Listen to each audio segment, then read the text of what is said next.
I actually got it. All right. I love him. I love him. I love him. I really, really love him. I will follow him wherever he may go. Ooh. Oh, white ladies and Whoopi Goldberg. Hey, in the beginning, we got ADR Whoopi. Yeah, ADR. Now, fun thing, we're hopping right into this movie. It's a movie that we all know about. It's Sister Act, a movie about a woman that was a lounge singer. And let's just be real, a lot of coughing white people were in that room. And there were only like 7 of them. Can I be real here? Can I be real here? Before you do, Chris, before you go right into your rant, please, everyone, welcome to Three Black Geeks. Like, share, subscribe, tap the bell icon for the notifications. Follow us on all platforms. Google us and go to 3blackgeeks.com. Do it, or we'll break your fingers. Do it, or you will be crucified for the Lord. Do it, or you know, bad things may happen. You might have to disappear for a while. You know, we find you in a convent somewhere. Except we'll kill you on the spot, and I have a little wacky comedic chase with it. I don't think we've talked about this on the show. They'll never find your body. Never. Anyway, go ahead. Whoopi Goldberg. Bless up. We talk about her and being a part of the Black community. Sparingly, I've seen people have the conversation of her being attractive, and she was unconventional, attractive, I guess, in a way and stuff back in the day. And it's like, I think with Sister Act, there was a measure of people like, oh, Whoopi Goldberg is a little sexy in this movie. And I'm like, is this the first time that this has happened? It's weird. Whoopi Goldberg, from where I stand at, was always a mixed bag with Black men anyway. Yeah. And let's just admit, you admitted one time, Chris, the whole Ted Danson thing, the fact that anytime they did give her a romantic opposite, it was always a white man. White guy. Yep. And it's one of the most untrue things actually with her, because if you actually go through her filmography, you'll notice like, Whoopi doesn't do that. Like, she actually does enough black movies and all the rest of that for that to happen. I think what it is that she just got a bad rap because of the things she said in the 90s and the image that she put off in the 90s. And I think that's really what went against her when it came to that. I somewhat disagree, because sure, they might have patched her up. They might have matched her up with with like random white guy, or a leading white guy at the time. Did she have one with Ray Liotta one time? I'm pretty sure. It's possible, but hang on, I was going somewhere with this, because let's be real. If they did decide to put her up with another brown person, nobody would be able to see what's going on in the movie. Just saying. Get this shit off my Eris. Look, we just started this. Sir. Whoopi Goldberg. Look, see, hear me out. All right.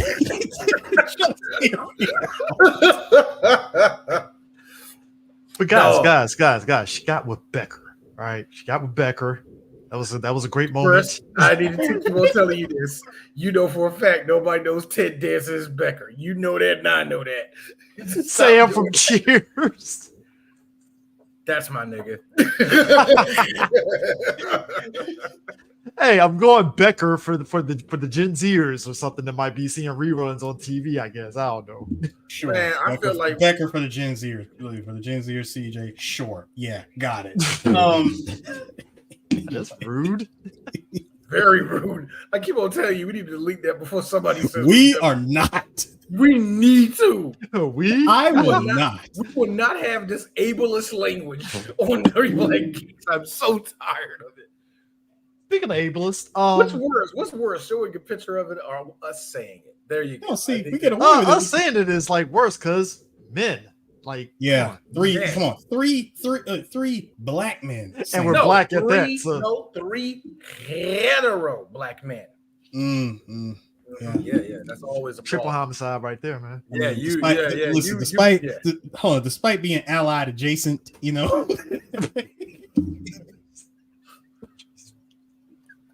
I like how I like how being an Fuck ally. geeky gamers. There. I like Balanced, perfectly balanced, as it should be. Harris, I like how being in that category, you have to either be a black woman or a gay black man. If you're a regular black dude, it does not apply to you. If it don't apply, let it fly. So you gotta understand, guys. Hey, guys, listen. We're the reason why Stacey Abrams didn't win Georgia. Okay, we gotta admit a couple things. Look, Harris. Kamala Harris is a good. This also kind of taps into the genre that was very pertinent in the 90s. You know, black person, makes it all the white people hip and cool, that was a thing. That was a thing. And look, that's always been a thing. I know, but in the 90s, I swear there was like 10 movies kicking around concurrently. I don't know the name of that House show. Guest, Sinbad. House Guest. Yeah, House Guest. Oh, I was going to say no to that. Phil Hartman at the end. What are you talking about? He's a nice guy. That's my best friend. No, Phil Hartman singing Bridge. I'm like, really, dude? Really? Brick. What, you singing Brick House? Yeah, saying Brick House, and I'm like, oh yeah, this is peak. You gotta realize from the beginning of America, black people were forced to wash clothes, pick cotton, clean your house, dance when you told us to. We were fight a war too. You know what I'm saying? Fight your wars. Take care of your children, grow your crops, and all the rest of that junk. Yeah, so it doesn't surprise me that when Barack Obama became president, white people sided with like, he's fixing our country because we fucked up. It's like that's how I feel right now. It's a black woman. She's gonna make everything better. That's the way I feel when it comes to getting black people in certain positions. It's like they're gonna bring us together with music. Isn't it exciting, everyone?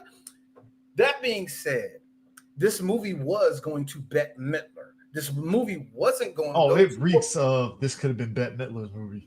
And here's the fun part about this: y'all seen the movie. If this was Bette Midler and not Whoopi Goldberg, we wouldn't be talking about this movie. Here's the thing, though. I guarantee. Hold on. No one's going to be talking about this movie like that. Me going to Earth 33 and seeing Sister Act with Bette Midler. Again, it's like poetry. So if they rhyme, every stanza kind of rhymes with the last one. You know what I love about that? This movie is still great. Chris, you know what I love about that clip? George Lucas at the very end. Like he didn't believe it all the way. No, that was the look of a man that said, I'm going to sell this in 10 years. It doesn't matter. Y'all don't like Jar Jar. I like Jar Jar. Fuck you. like in 15 years. Like 15 years, I'm selling this off. I can't wait till some random white guy says, "Oh, there are too many black people in this." I can't wait for that.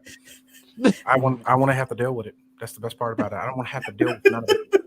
I'm going to complain all the way through it, but I don't have to deal with it. Hold on. White woman in charge. I can't wait. I can't wait until they get a black guy set up and then not make him a Jedi. That's gonna make so many people wet. That's gonna make so many people wet. Hold on. God, you lost the black crowd with that one. Did we ever have it? Oh, they did during the trailer. Oh man, nigga cried. Fair statement, I think. Brother, live. You had the barbecue set up outside. Dog, the second Chris, I'm dead. The moment we saw a Negro do this shit. Dog, no bullshit. I don't even like Star Wars like that. But the second I saw that, something welled up inside me like, oh my God.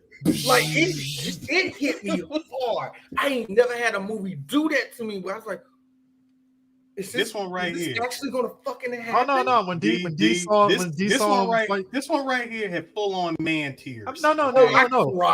That moment, D was there with me when we were watching Force Awakens and he's fighting that dude with the fucking stun baton and he lit that lightsabers up. It's like, Let's okay, go.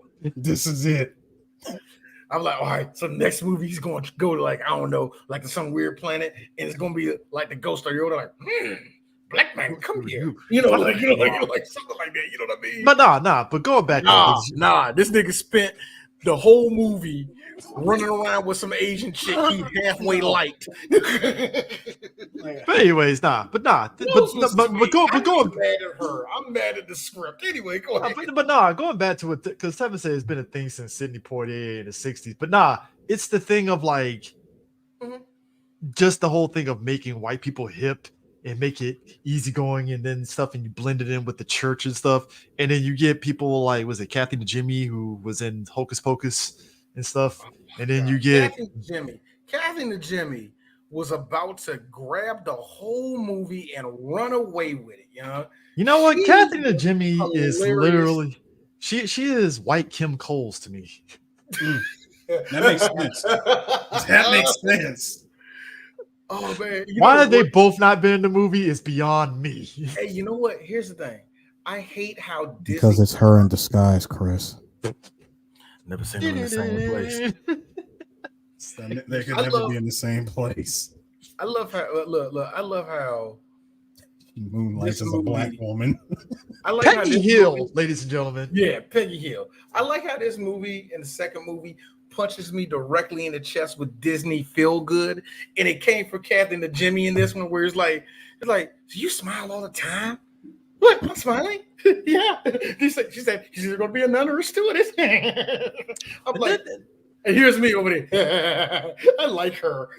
Then on the other side of it, you got your Peggy. The only thing was missing was but then on the other side of it, I forgot what Peggy used to yell. But then on the other side, right from across the pond in the UK, we got Maggie Smith, who always felt like she was always carried herself very regal. She's never really done like funny stuff, and is like the person making the jokes. But then her comedy in this movie works in that kind of British way. She's a straight man. She has to be the straight man against all these, against pretty much Whoopi Goldberg, being, why are you so of the world? That's where I came from. What? I was in Reno like a week ago. Because that's any movie with Maggie Smith. With a T-Rex. Do you understand what I did, Jennifer? No, it's just Maggie Smith. I ain't want the T-Rex movie, but they was giving the bitch $100,000. I said yes. No, it's like Maggie Smith. I just never see her like do like funny. She always just does the straight man side of comedy. She has to be an authoritative figure no matter what. She was one in Harry Potter. She was one in this one. And I think she was one in Downton Abbey. Downton Abbey, yeah. I don't watch that now. Why I keep saying Downton Abbey? Downton Abbey. God damn. It's Downton Abbey. Downton, you unwashed nigger. I mean, that is apt for the period of time here, so you're right.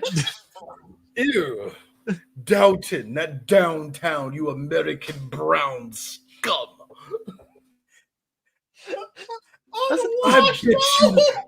I bet you listen to Public Enemy while you wash yourself. Hey, my bad, bro. My bad. I gotta eat fucking beans for breakfast like we're in a damn World War I. Do you know one of our good friends, John Cross? With no sugar.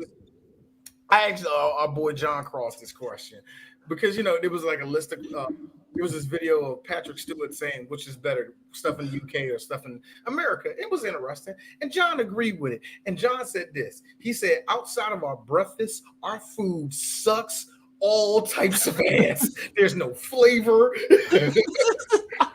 We steal everything from everybody else's country and make it worse. I mean, have you seen how the English make a sandwich?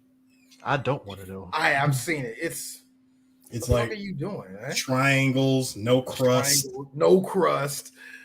because the crust is like imagine bean paste, Chris. no matter what. No. Hold on. All right. And imagine CJ, think about this. Hang on. Think about this, CJ. Imagine getting a regular ham and cheese sandwich, and about 60% of that sandwich doesn't exist.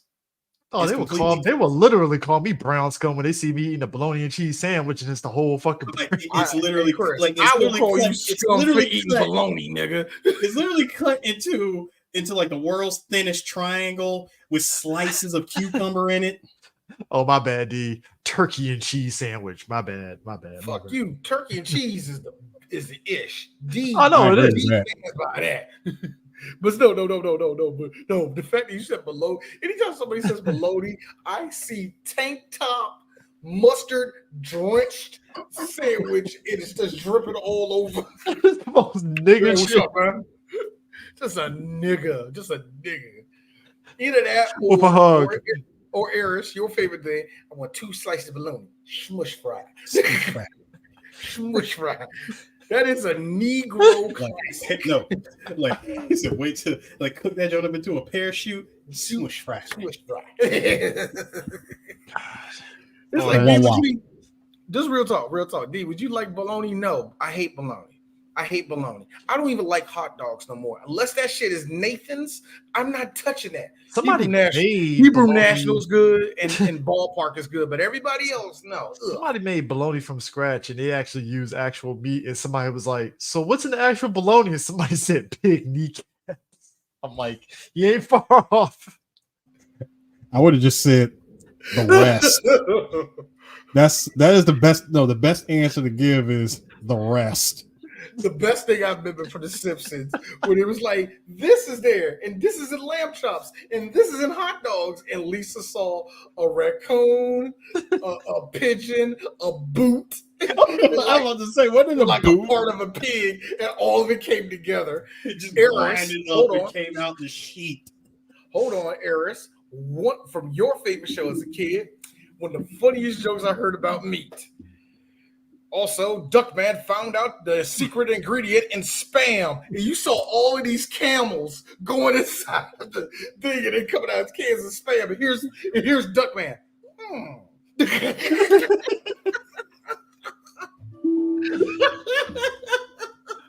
This must be one of those clues that I've heard about. Camel meat. Actually, real talk. I would like to know what horse tastes like, but I'm scared to eat horse. I feel like that's giving you a disease. Sir. When the apocalypse when the apocalypse gets here, you can just come down to Waldorf, and we can find some horses, and then Sir, it's the apocalypse. Those are our cars. We need horses. No, I'd just be that one guy. Hey, you wanted horse. Nah, I am not doing that with you. Okay. No, CJ, I refuse to do that with you because I do not want to be the last surviving member as you hang by with infinite ammo shotgun trying to take down a horde of zombies as they about to overrun your house. Chris, how do we get out of here? We got to get the horse. You shot it, nigga. Oh yeah. This is my house. I'll die before I let it go. You know what? I always said, how would you go? I always ask people, how would you go out in the zombie apocalypse? I'm like, it ain't going to be a zombie with me. What's going to happen, D? Either A, I'm going to get shot trying to get somebody's food, or B, car accident, I can't see. I think it's one of the two. I don't think a zombie's going to kill. Because cruel fate, you'll be half alive and you're like slowly turned to a zombie like, oh, fuck. I already know how mine will be. What the hell? Is Eric still alive? Don't worry. He's like Glenn. He's going to survive somehow. Under a dumpster. That's still the dumbest. That is still the dumbest thing. Hey, look, it's between that. How much space is underneath a dumpster? No. You know who got it worse? Stop. Fucking everybody hates Chris. Hey, nigga, let him in. Just let him in. Nah. I'm like, you dumb. You could have let him in, man. I'm just saying. In the door, it's a revolving door. That would have been an extra person, and it was like, "Nah, Chris gotta go." It's because he told him not to open the door. See, he'd been no, because the way the thing was going, he could have like let it go and just boom out. That was just a problem because when he tried to get out, Chris was stuck with the he was stuck with the zombies and had to get the most gruesome death ever. But I could talk all day about Walking Dead. Anyways, we got nuns to talk about. But nah. Wait for my God. Nah, you got Maggie Smith. You got Wendy McKenna. Which, by the way, I've been lied to my whole life. That was not her voice, and I was legit mad. Yeah, they Milli Vanilli'd us. Go back to that picture. If this was made today, you know who this would be? Who would be, sir? Christian Wig. Yeah, it would. I don't think they would have given it to her. Only reason why I say that is I think they would give it to a pop star. She looks more like I think they would give it to a low-ranking pop star. They wouldn't give it to. She looks like ranking enough for a year to get that. She looked like Sherry O'Terry's fucking Heather. Hold on. I'm sorry, Eris. What you just say? I said, who is low enough on the totem pole to get this particular role from a pop star standard? Eris, if I told you, like Eris, because I know how pop music is, and you do too. Even if I said her name, you'd be like, "Who?" No, I mean, like I wouldn't think they like. Let's just say, look, Halsey wouldn't do this. Let's just be honest with you. She wouldn't be in this movie, but they would give it to. God, who's the bitch that made this? Trust me, all pop music sounds the same. All white girls sound the same to me. So, like, they would have gave it to somebody, some girl who's like 2 years out of Nickelodeon or 2 years out of Disney. They would have handed it to her. You know what I mean? And that would have been her boost to sell that one album. And which, then we didn't. Ironically enough, Disney kept her on retainer for a while. They had her doing. She was doing stuff like the direct-to-DVD animated stuff, like Little Mermaid 2, which that was the thing. So what is she? Yeah. All the animated sequels during the Disney Renaissance. The Fox and the Hound 2. Who the fuck all the sequels had no business existing. No. Here's the thing. Aladdin, I get it. Yeah, Lion King, but I get it. Who asked for the Fox and the Hound 2?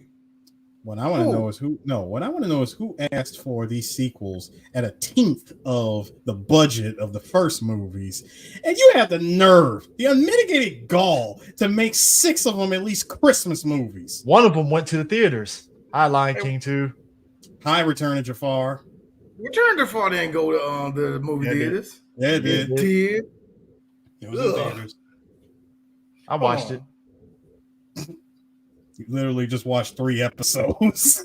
3 episodes of the TV show. Best $3 at the movies ever. Yay. Nigga, you went in matinee hours. I ain't mad at you. Hey, now, I know we talk. Look, we talk about sequels real quick. There's one sequel that I seen that I literally deleted all the files of because it's one of the most offensive things ever.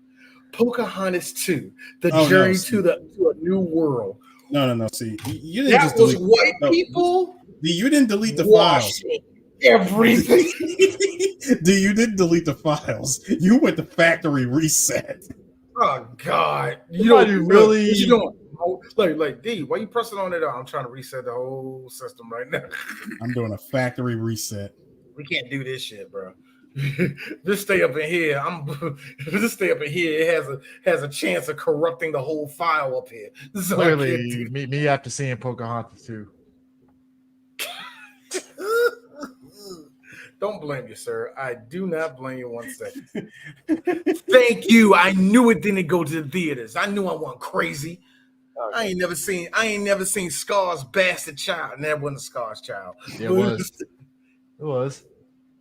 That was the deleted scene from the original. Yeah, Scar's from the Scar clan, except he's more emo Scar. Like, do you know that people are making Kovu, sir? Kovu. That is his name. Kovu. Do you know that because we're getting backstory on Mufasa, there are already people making parallels and all the rest of it. It's like, do y'all really love the Lion King this fucking much? I mean, it's like saying, did everybody like Powerline? I mean, that was different, Eric Chris. That was a man with the spirit of Michael Jackson and the voice of an R&B singer who disappeared on us. So there's a little. So he's coming back like Avatar, is what you're saying. No, he's going to be on a checklist circuit and then get mad that he's not getting paid enough. And then from the BlurCon. And then the third round, Chris, he'll be in the sand. And then he comes to BlurCon because Hilton played the long game. Boy, who knows? He's still going to tell him. He's still going to tell him you can't perform none of your new shit. So I got a new song. Look, I got a new song, and I'm going to start that off. We don't do that here. You sing the Powerline song. Can we talk? Can we talk? And you go home. you go back upstairs to your hotel room. Do you understand me, sir? But I just want to sing something new. Can we talk? That's it. You don't do nothing else. Sue in the background. All right, remix. Figure. Nigga put on a random Gunna song as a background. It's like, no, Eris, here's you. It's perfect. It's gonna fuck them up. This is gonna go viral. You just picked a random song, a random rap song. What was the beat? What was the beat they used on 8 Mile?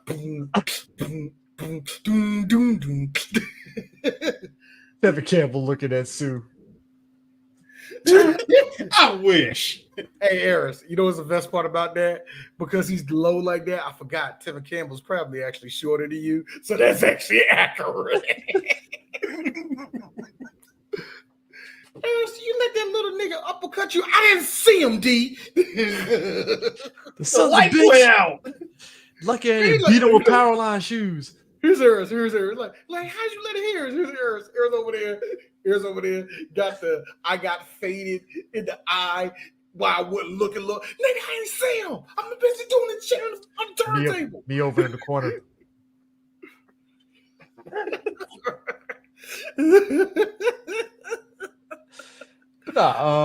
Bill Nunn. Hilton literally in the back.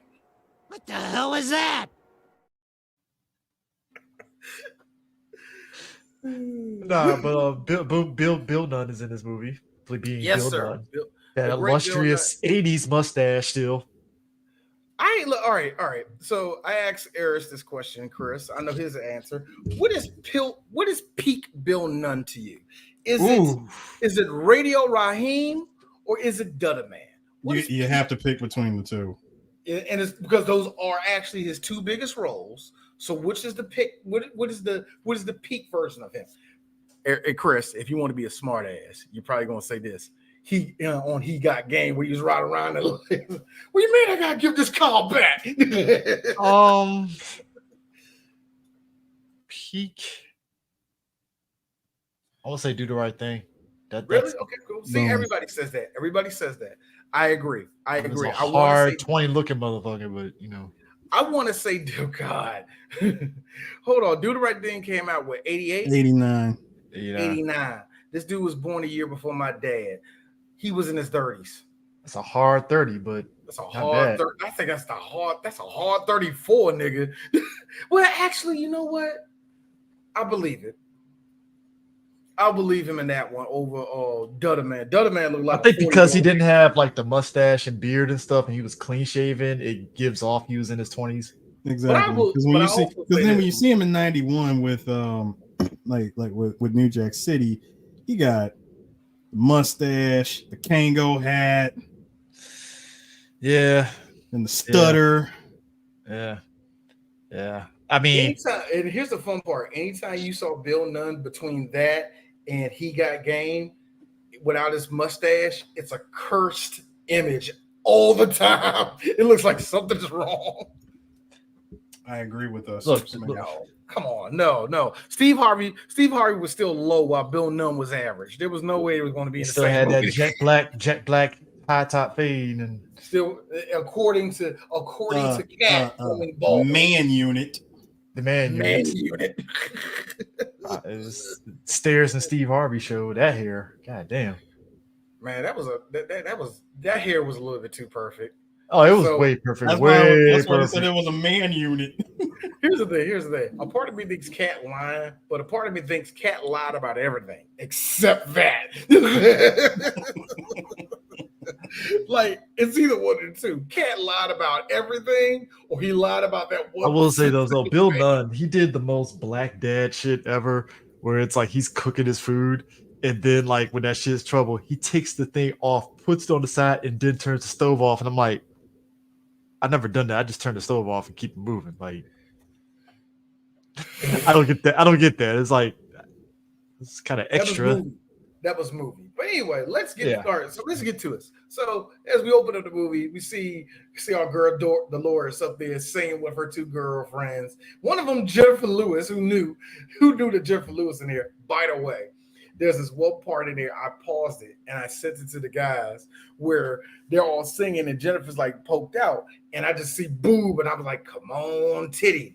And then the next scene, I seen them in the dressing room, and I hear like, "Dolores, put that down!" Like, I pause it. Oh, it was Jennifer Lewis's boob. Is it really though? No, only in the sense I say for this. She reminds me of everybody's auntie, and not the auntie that everybody wants to bang, but the get in there and cook, like fix that like a real aunt. But D. Nah. That's not the win you think it is, Chris. I know what you're trying to go with this. Was she 90s, 30s hot? Sure, I guess. Look, there are some. Oh, that also being said, I bet to actually. Well, no. I get to that point anyway. But anyway, she's over there like, I'm getting sick of all these small crowds. We up in here performing for old white people, and there's only 4 of them. One in Reno. In Reno, not Vegas. Reno, aka Vegas' little brother. The armpit of Nevada. You were living in Reno. Let me tell you something. If you can't get a crowd in Reno, nigga, go home. That's how I've been to Reno. I snowboarded out in the area. It's all right. Hey, look at Cool Border down here.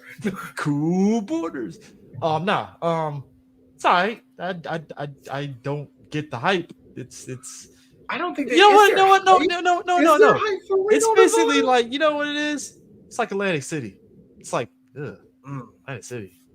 Okay, I get you on that. That's really what that's yeah. It's pretty much that's Reno. It's Atlantic City where it's like I guess. Okay, Chris, I got a question. Have you been to Charleston in West Virginia? Need to. Oh, okay. I think because I was going to say Charleston, West Virginia is better than Atlantic City to me. Oh, of course. I mean, come on. Yeah, like, if you know, you got to go to Charleston. Charleston's actually nice. That was 20 years ago when he was really, really trying to push Charleston. So West Virginia, I'm pretty sure it's meth to hell right now. So West Virginia. No, Charleston.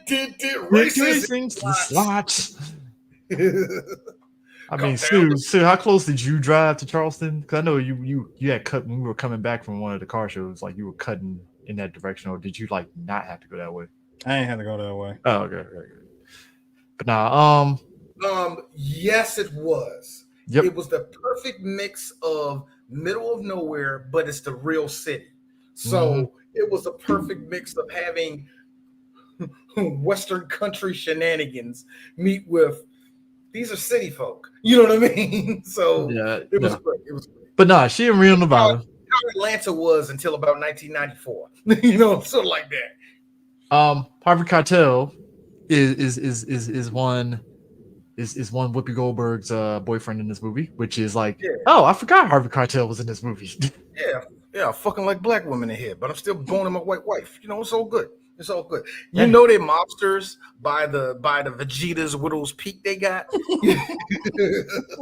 I'm to say the same thing that Vegeta lies. Like, sir, Harvey Keitel has never let that go, sir.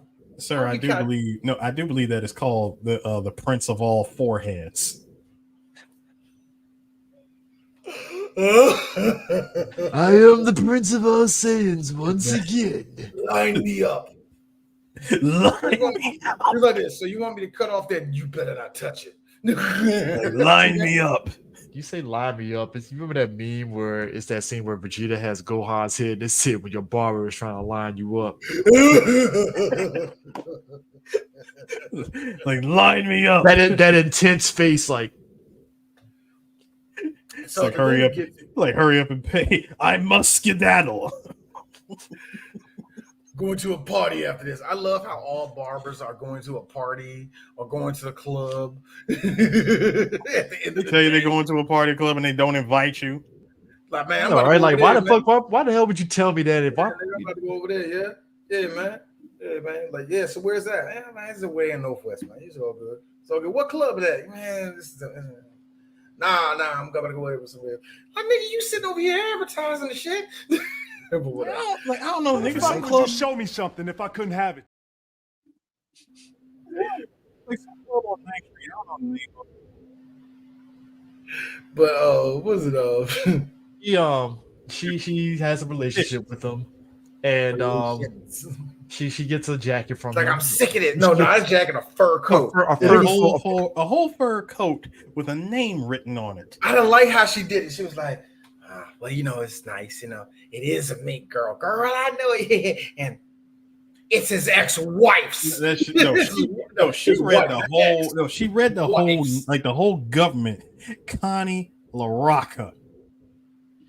Fur coats was like this. Not ex-wife, wife coat. Yeah, current wife.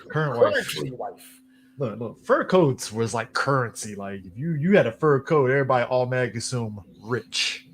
I will also say the fur coat in Reno, Nevada, by the way.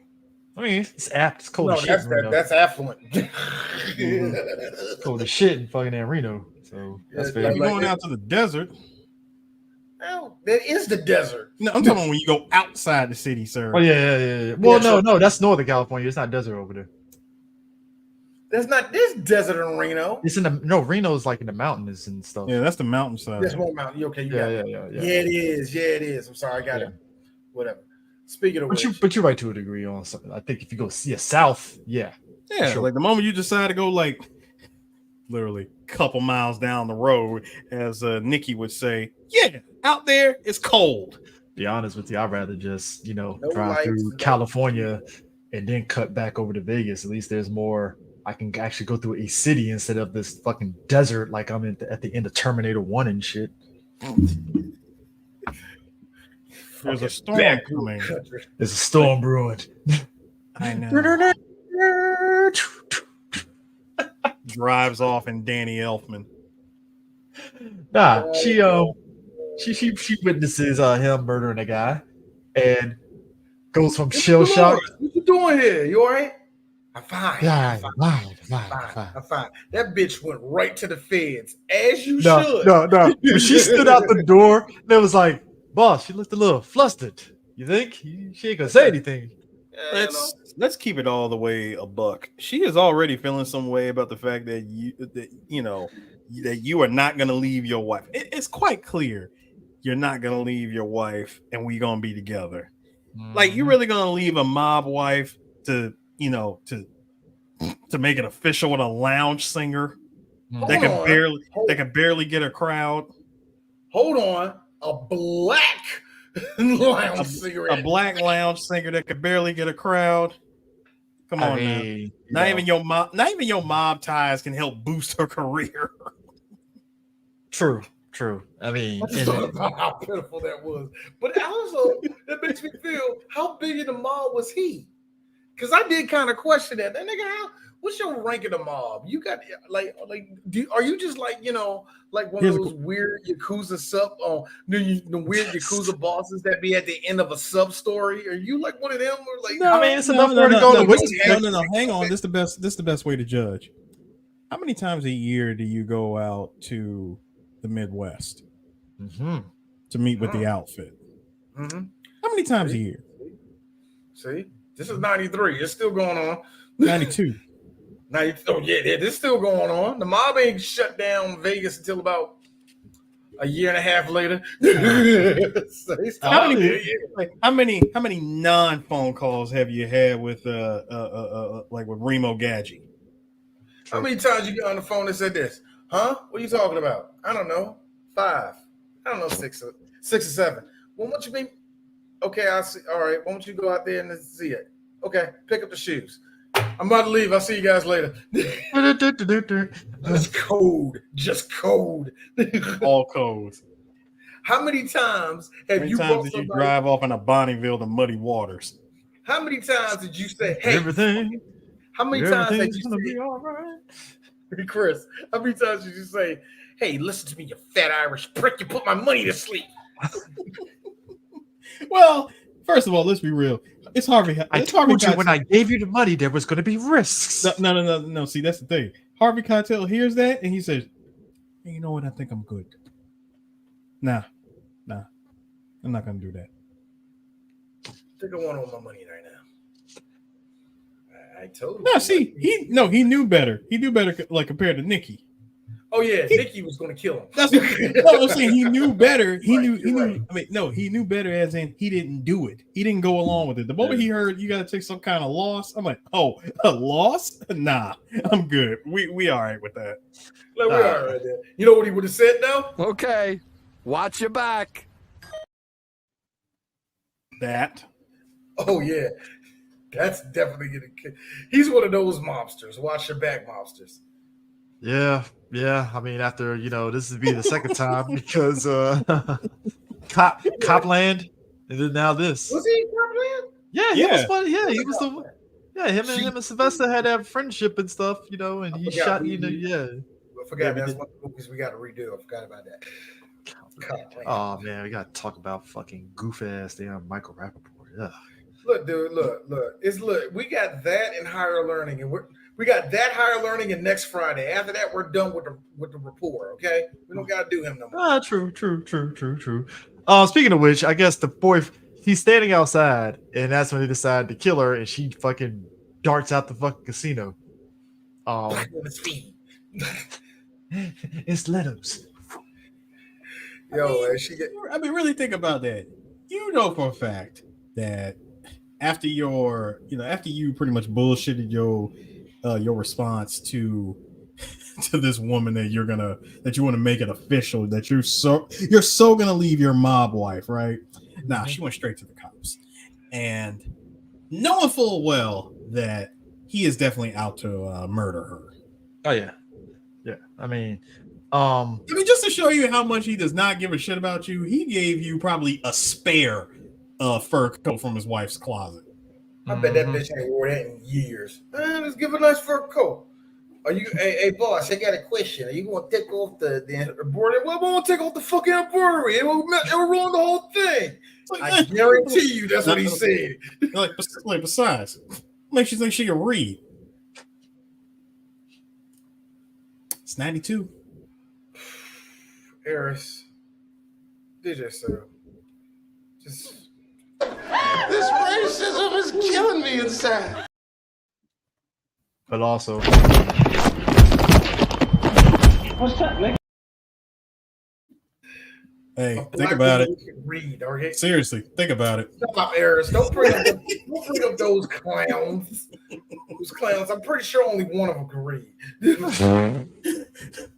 Hey, look, the other one talks like no reason. No, I'm not because the other one clearly talks like he has one friggin' bar of Wi-Fi. Harris, look, you know he is mentally challenged in the face. Okay? We're through the looking glass here, people. Why you bring your puppy dog up here? What are you talking about? That's my boy. It's okay. You know that's what he did too. It's okay. They it's all right. say that. It's all right. Jesus loves you anyway. It's all right. Because she's a whore. That's whore with a H. Nah, he can't say whore, man. You know how Barbados niggas from Barbados can't really speak English well. So they sound like this Luke Cage season 2 villain.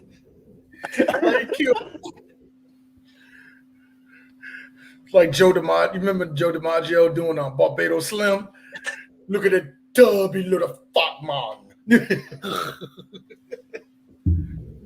Gold around my neck.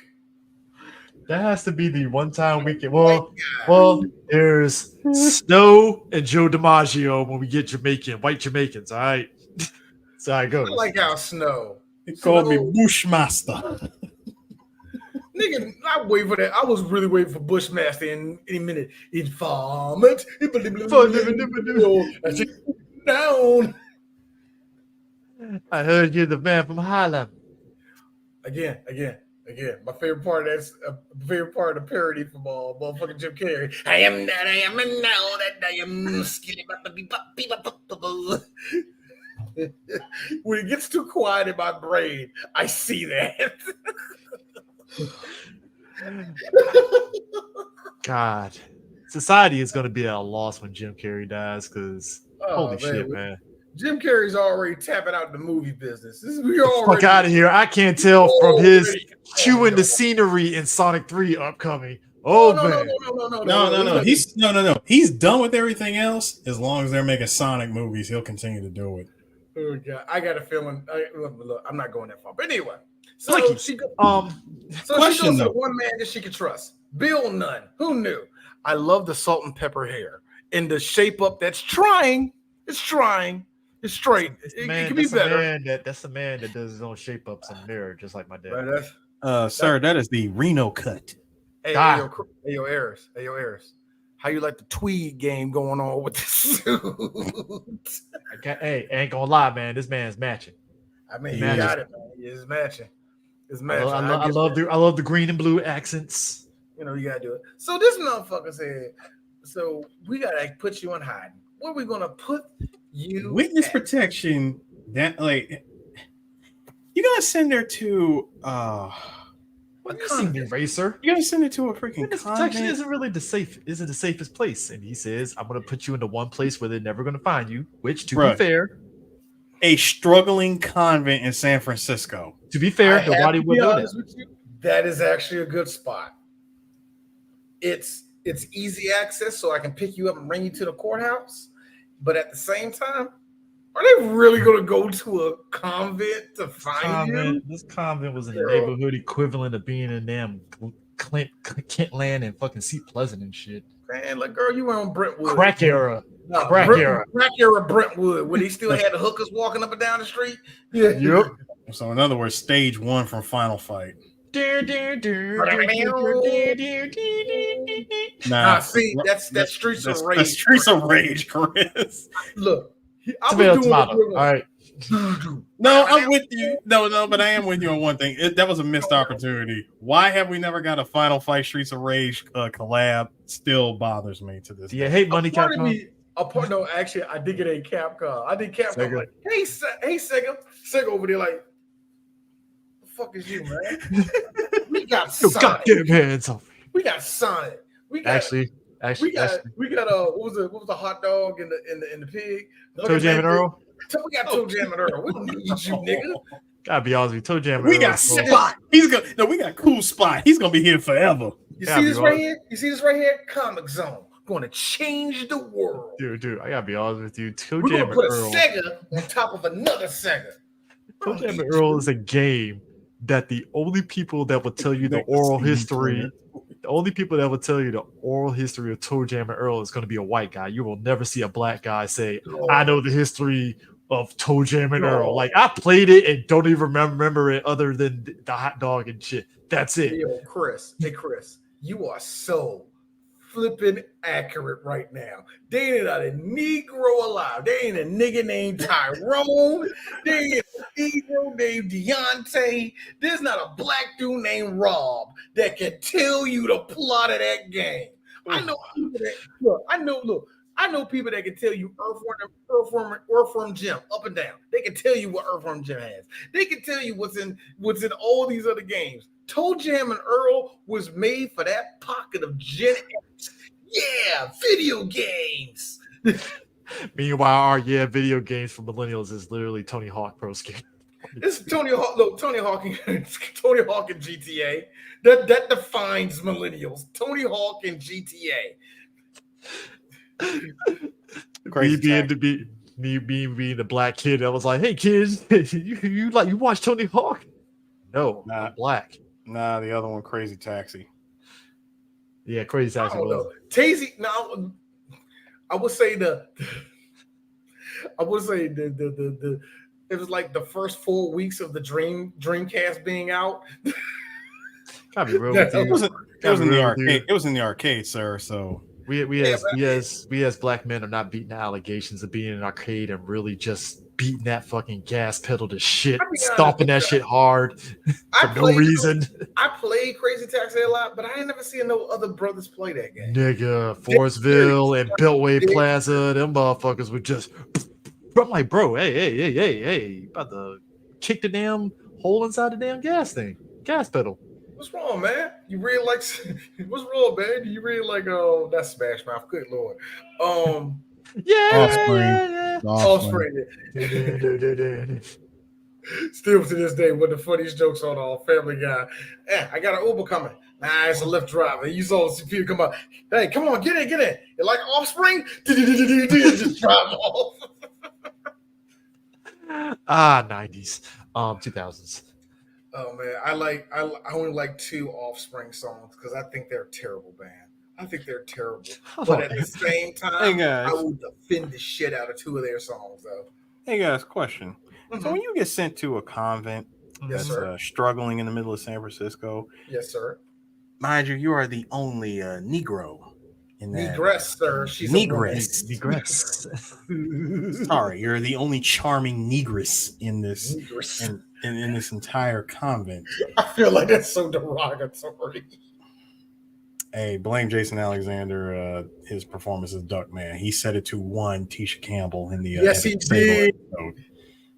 Anyway, is it because way of saying nigger without getting clocked for it? That's why. Now, here's my question: is it because she went to Catholic school and was cutting up in the 60s, and Bill Nunn just happened to read her file and said, "Ha! That's the one place they'll never look for you." Long running joke, yay. Still can't believe What are they gonna do? What are they gonna do? Get on 1992 internet and try to find it? Google ain't even made yet, nigga. Be all right. Hey. Again, long running joke in the movie. I wouldn't even tell the Pope. She's in the covet. And the Pope just happened to hear about their performance as a choir. You know, the Pope. I do like. The concept of the Pope is again such a white thing because the Pope. Oh, look, here's the thing: the Pope itself should have been antiquated around about the 1800s, maybe the early 1900s, but they kept it up because I ain't got to tell you, the Vatican is loaded. I was gonna say, what are they gonna do with the Vatican if that if that was the case? Is this why the plot of Godfather 3 didn't hit? Chris, it didn't hit because Hey Chris, that didn't hit because whoever wrote that movie had a busted hand. That's why. It's the same thing my man said. Do you shuffle with your right or left? Dog. Do you write a script with your right or left hand? You can either have the hammer and the money, or you can just get out of here. Bro, because look, me being a soldier, the hammer. They're gonna kill me. They're just gonna shoot. It didn't necessarily mean it was just gonna stop at your hand, bro. Somebody really said, Eric's best favorite line. Look what they did to my hand, man.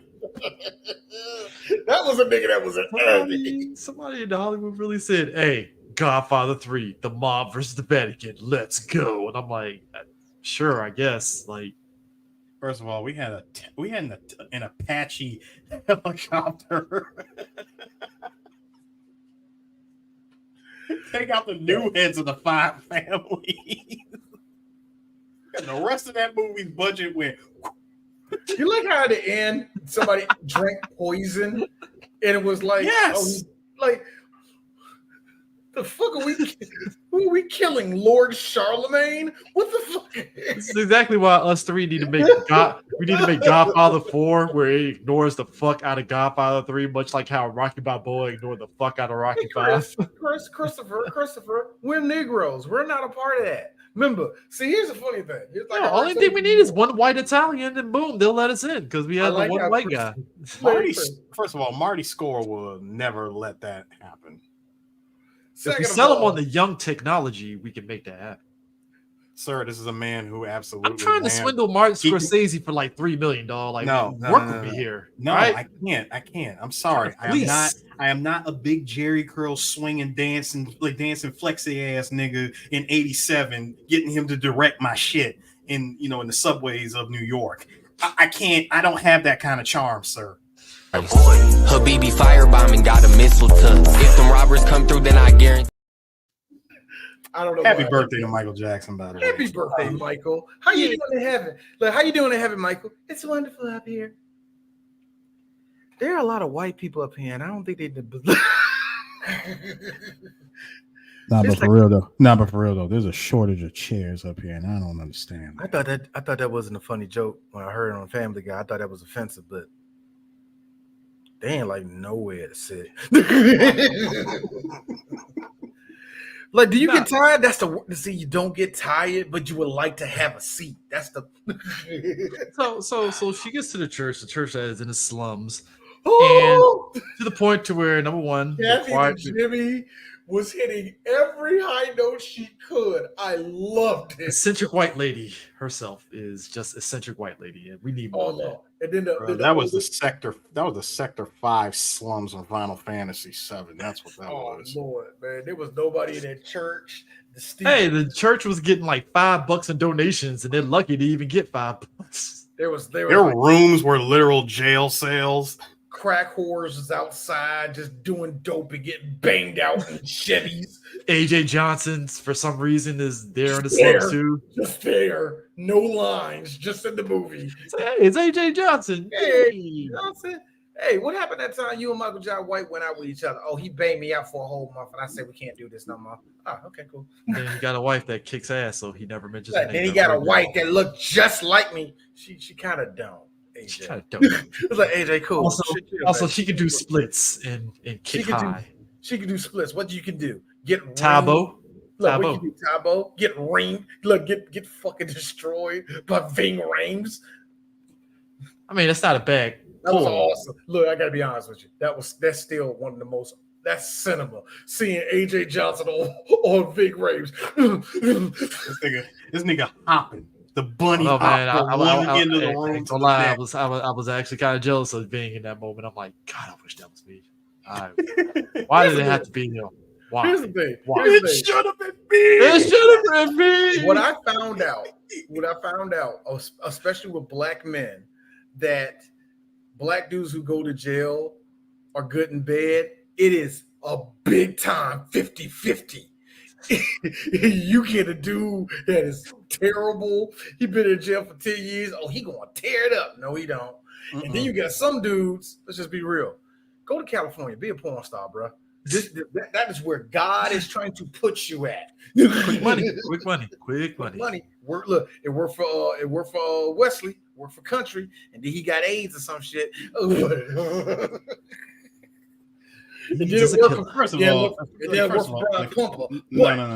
First of all, you mentioned two terrible examples. One, I believe, is terminal cancer, and the other one went to prison. Yeah, went back to prison. Yeah, went back.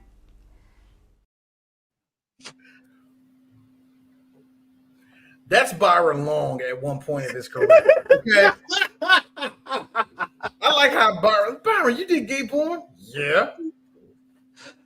I had to get paid, nigga. Did somebody ask you to watch it? Did you watch it? No, I didn't. Why you asking me? I just happened to see a dreadhead savage, and I thought it was a nigga cosplaying you. Come to find out, nigga, it was you. Here's me. You was watching gay porn? Shut the fuck up, nigga. They ain't a porn no more. You ever see somebody get put into a corner like that? It's hilarious. Like, let me tell you something. The internet days when pop-ups was random. when you had no filter. That's cool, Eris. That's cool, Eris. But here's my response to I that. can't co-sign that, big brother, but I ain't mad at you for what you do. Sir. We're talking the days. We're talking the days where pop-up blockers and shit didn't exist. I know. They get the blue screen of death if too many pop-ups come up. I mean, listen, you wanted to see, like, listen, you wanted to see a pair of titties, but it's like, nigga, I didn't ask for all this. The fuck is that? Okay, you know what got D? It probably got all of us because we thought it was something else at the time. We saw this. God, this is pure. This is pure early internet. You ain't supposed to be on no porn site type of move. That I guarantee, if you were a millennial around my age, you did it not knowing. Oh shit, chicks with dicks. Click, click. Ah, what the fuck?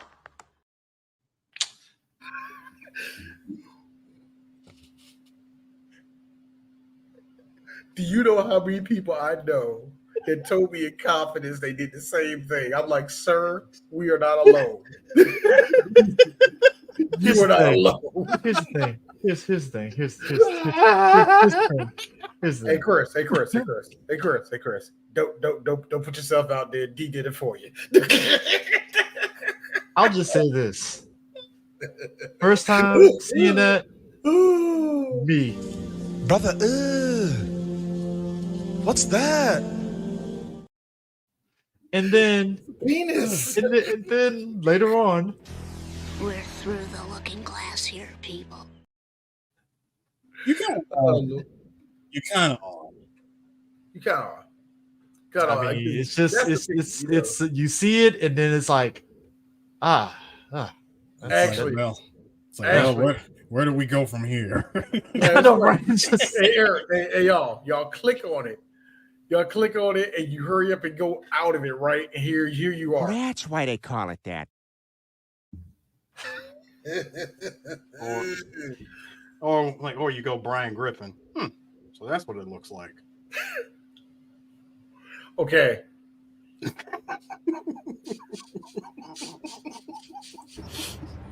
Okay, bitch, you said it.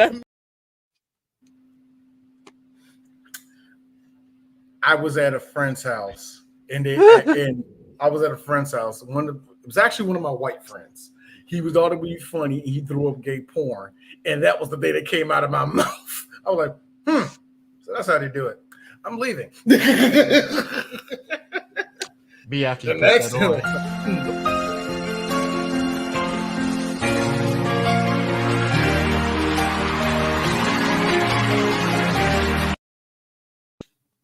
Right, you can't.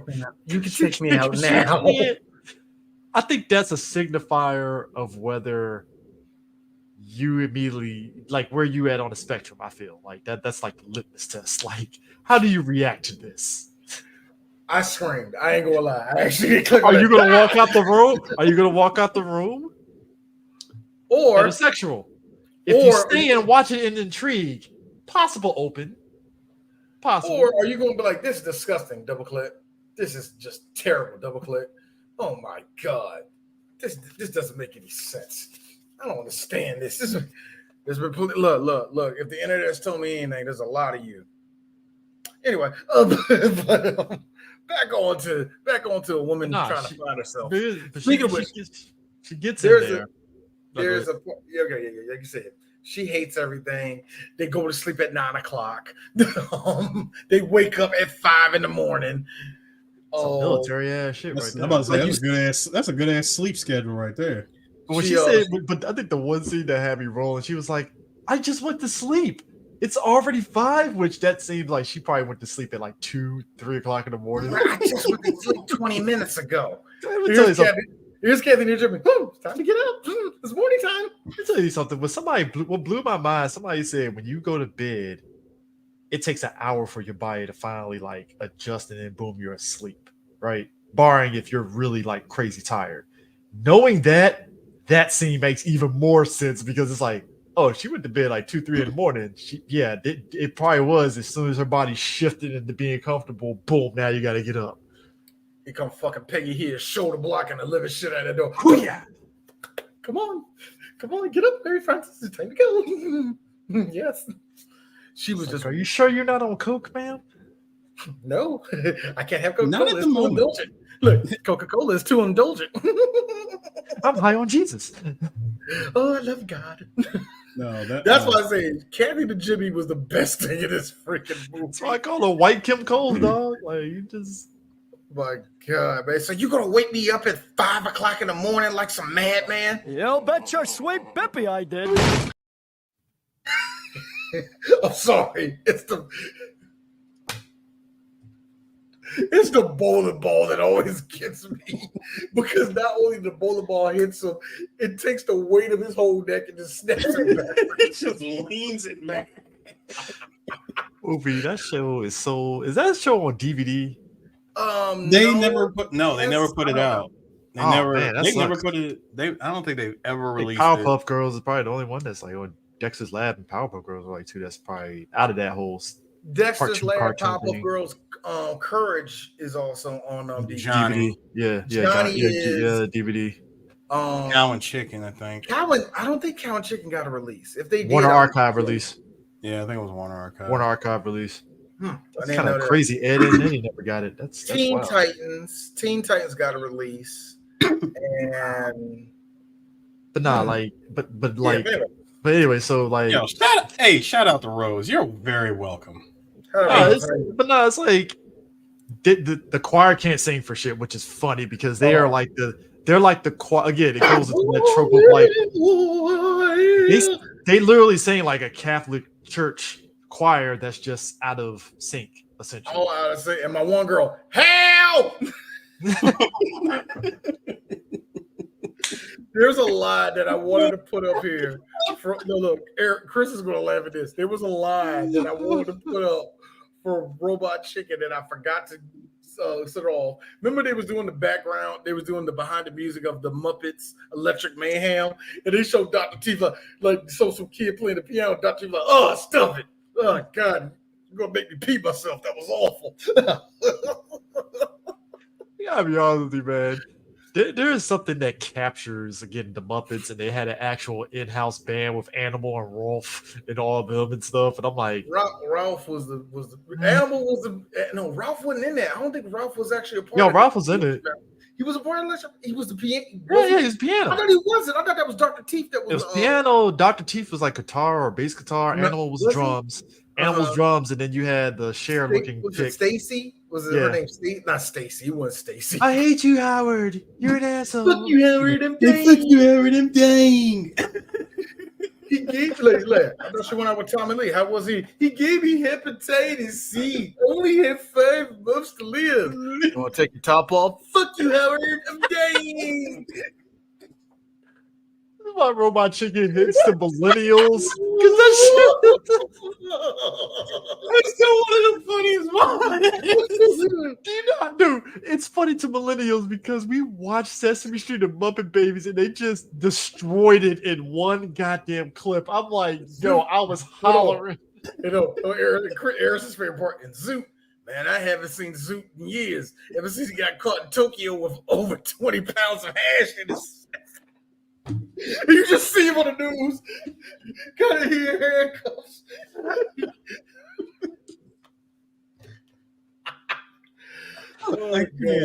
I can't watch Sesame Street anymore. I can't watch that goddamn show anymore, man. I cannot watch Sesame Street anymore because I'm just gonna be thinking of that. Thanks, Robot Chicken. Thanks, I appreciate that. Look, as a dude that still watches clips of Sesame Street, and this is how dedicated I am and how much I believe in Sesame Street. I don't watch this shit with my kids. My kids don't like Sesame Street. I fucking do. I still Bluey, right? Huh? Bluey, right? No, actually, no. They even have kids, and I know about Bluey. My youngest doesn't like Bluey, but he watched it. He's more Paw Patrol, and then he just grew up out of nowhere. And now he wants to watch SpongeBob 50,000 hours. First off, you said Paw Patrol. That means your son's a man of culture. Okay. This is coming from a father. No. No. Paw Patrol is like all the kids liking one thing at once. It's no. So it's the basic bitch of cartoons. Bluey is too. Bluey is too, but you're not allowed. Look. Bluey is too, but adults are not allowed to say it because it's so good. You see how they're good? It's for kids who are a little bit autistic, and it's just great. It calms them down. It's like this show sucks. My wife hates me for saying that shit. I hate that shit. I don't hate it. It is a good show, but it's like everything is all. It's like this shit gay. Nah, everything is all good until you got to explain the non-binary cow episode. There's a non-binary cow. What, Eris? Oh, I will send you the video after we're done. Eris, if it's real and it's on Bluey, I don't care. It is real. I magically don't care. Now here's the fun part, and some parents are going to know this. Now, if that shit is on Peppa Pig, that has a backstory, and D wants to know. Peppa Pig has lore, and the lore is insane. I feel I have kids. Deep lore, but it's like, wait a minute. Yo, it's that type of lore. I feel I'm gonna have. Sorry, it wasn't okay. My mistake. It wasn't Bluey. It was what was the name of that show? I'm about to say Bluey had a non-binary. Ridley Jones. Oh, Ridley Jones. Oh, yeah. I know nothing of that. I feel I'm gonna have kids and I'd show them Gospel Bill, and then they're gonna look at me Chris, like, if you why? Chris, real talk. I'm calling One CPS. episode. One I'm episode. calling CPS on your ass, nigga. One episode. One episode. And I'm gonna make sure Bianca leave your ass that same day too. Look at this Hey, fundamental. hey. Here's me. You see this fundamentalist shit you showing your kid? We love Jesus and being white. That's enough. That's enough. Turn it off, baby. No, Chris, because I'm leaving and the kid's coming with me. Look, D. We both came out. We both came out. D. We both came from the school, got Gospel Bill, and came out very good adults. Now, I'm just saying, sir. Just because I seen a couple of episodes didn't mean I subscribed to the damn channel, nigga. You did. I did it. Focus on the family alumni. Ugh. I am look. I am that though. I am a focus on the family alumni, but at the same time, I hated Gospel Bill. I didn't trust white people and God. I just don't. Well, it was all good till Kenneth Copeland got on the show, and then it's like, well. Children, put your hands right here. Yeah, let me feel you. Like we are so fucked. COVID-19. Cast thee out. Anyway, but there's one before the scene that she woke up, right? Yeah. I do love what Maggie Smith ate her ass alive. I don't want to live here. I don't want to be here. She was like, oh really? Because the last I checked, your lover wants you dead, and also you was you were a lounge singer whose career was going nowhere. Ooh. If I say anything, you belong here. God led you here. And just close the door. Like, she got you on that one. Hey, the Brits know how to God read people. wanted you to come here. Brits That's know the how way to, I see it. Brits know how to read you for filth in the nicest way possible. Like, really? You really? The girl that has a mobster boyfriend that wants to kill her is going to tell me, really? What you going to do? Sing in an empty ass lounge again? Are you going to do that, huh, Buddy Gecko? Are you going to do that? Eris likes that. I do. Eris is going to react to that. What was Filbert's name? Buddy Gecko. No, Buddy Gecko was the dude he wanted to be. Oh no, sorry. What's Filbert's name in that show? Come fly with me in the world. Was it? I think it was just Phil. I think it's Phil or something like that. Yeah, it was Phil. Rocco's Modern Life. DJ Sue and D says it better than all of the cartoons. Just period. Only thing that beats out is Looney Tunes and that one episode of Hey Arnold where Arnold killed everybody. Comedy gold. Anyway, so Hey Arnold. Hey Arnold, Blicky. Gerald, damn nigga. Oh shit, Gerald said nigga. Hold on. The flat top is laid is in cornrows. Oh, you know it's going to be like long down. We already got nigga art out there with him already in cornrows. All right, just saying. Yeah, and shout out to the one person. Shout out to the one person still, saying, we wanted to see black characters look way blacker for no fucking reason. Shout out to y'all because nobody actually draw it, but you did it anyway. But also, Mary Wicks, God bless her. I love her in Sister Act as Sister Mary Lazarus and such because like it's that old white woman comedy that she's really good at. And it just works. Doesn't she sound like she's anytime she's about to say "up yours, nigger"? And this is like she sounds like she's about to say it anytime. That's why I love her. So much of this. So finally, there's like Sister Mary Francis. You need like every time no. So she said, "Fuck this shit. I'm gonna go across the street over to the bar and have a good old time," not knowing that her co-stars was gonna follow her over to said bar.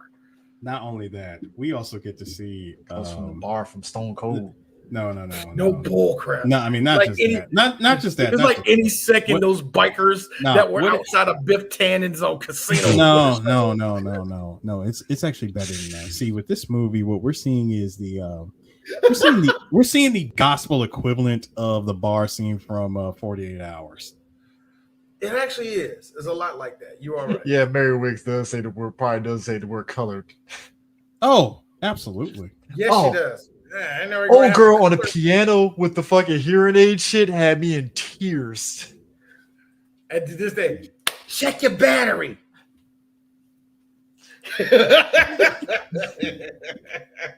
And old people being funny. Oh man. Like I said, all right, yeah.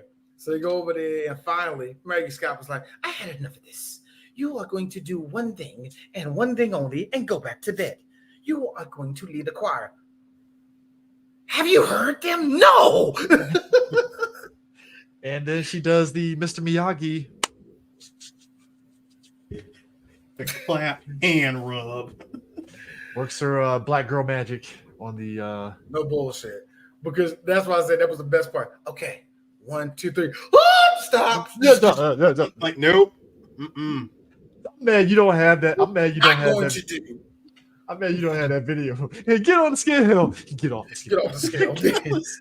Get off the scale. It was definitely that type of moment. And for whatever reason, I hate Disney for doing this to me. Because they only did this to me in Mighty Ducks and probably one or two other movies. The second she was like, "Okay, who are the Sopranos? You move over there, you move over there." Now, which is ironic. When she started breaking it down, like we're gonna go A, B, C, and I need you to do that. Do it for me. No, you need to be higher than that. You need to speak louder. Here's me looking at this. I love this movie. It's magic. God, when it happens. This, you know what that is, Eris?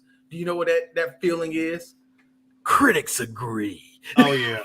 Whoopi Goldberg was that was the critics agree moment right there because critics agree. And you know the best part about that is have you noticed that the critics agree moment always comes 50 minutes into a movie? It's always like 50 minutes, which is where this is. Hour. You're right. It does do that too, yeah. I mean, this is me as a critic in the 90s. Again, it's like poetry, so if they rhyme. Mm-hmm. Every stanza kind of rhymes with the last one. Like, I really do mean that. Like, if you notice, like with these kind of movies, it's always this is where critics agree. Is always at this moment. Because you know what happened. Hey guys, do you know what part I like? I like the part when they came together. I like the part too. Me too. Somebody from Ally. So what do you guys think about the movie? We agree that it was one of the most that's where it feels like today. All three of us. We need to do that one day. We need to do that. Nah, see, this critics is agree. Yeah. All three of us in the corner watching. Man, you corny. I do that to every. Y'all know me. Hey y'all. It's D. You know what? Fuck this. You know what? I can't solo this. Actually, can I solo it? I don't feel like doing it. You know what? Real quick. This to all my friends. All my critic friends. We look at you and say that all the time. With love. With pure love. Look at this dumb. D's energy is literally Hulk Hogan fucking leg dropping Luger. Oh no, that is continuous leg drop. That's 3 black geeks all the way. 3 black geeks don't take nothing, but don't take no stuff from nobody, brother. Me cross shopping. Leg drop. Here comes Chris. Me, of course, me ain't shit. Chris over there. Look, Eric's over there just doing it. No, I'm not, dude. To add insult to injury, I have to take the farthest turnbuckle and frog splash from it. No, Eris, you're running the ropes like a dumbass. You're not doing nothing. He's Ric Flair running the ropes. You're just running the ropes like an idiot, just like a bad man. Chris, like I said, chopping me over there like 3BG. Run back over. Hold on. All of a sudden, magically, we're taking over the world, brother. Run back over.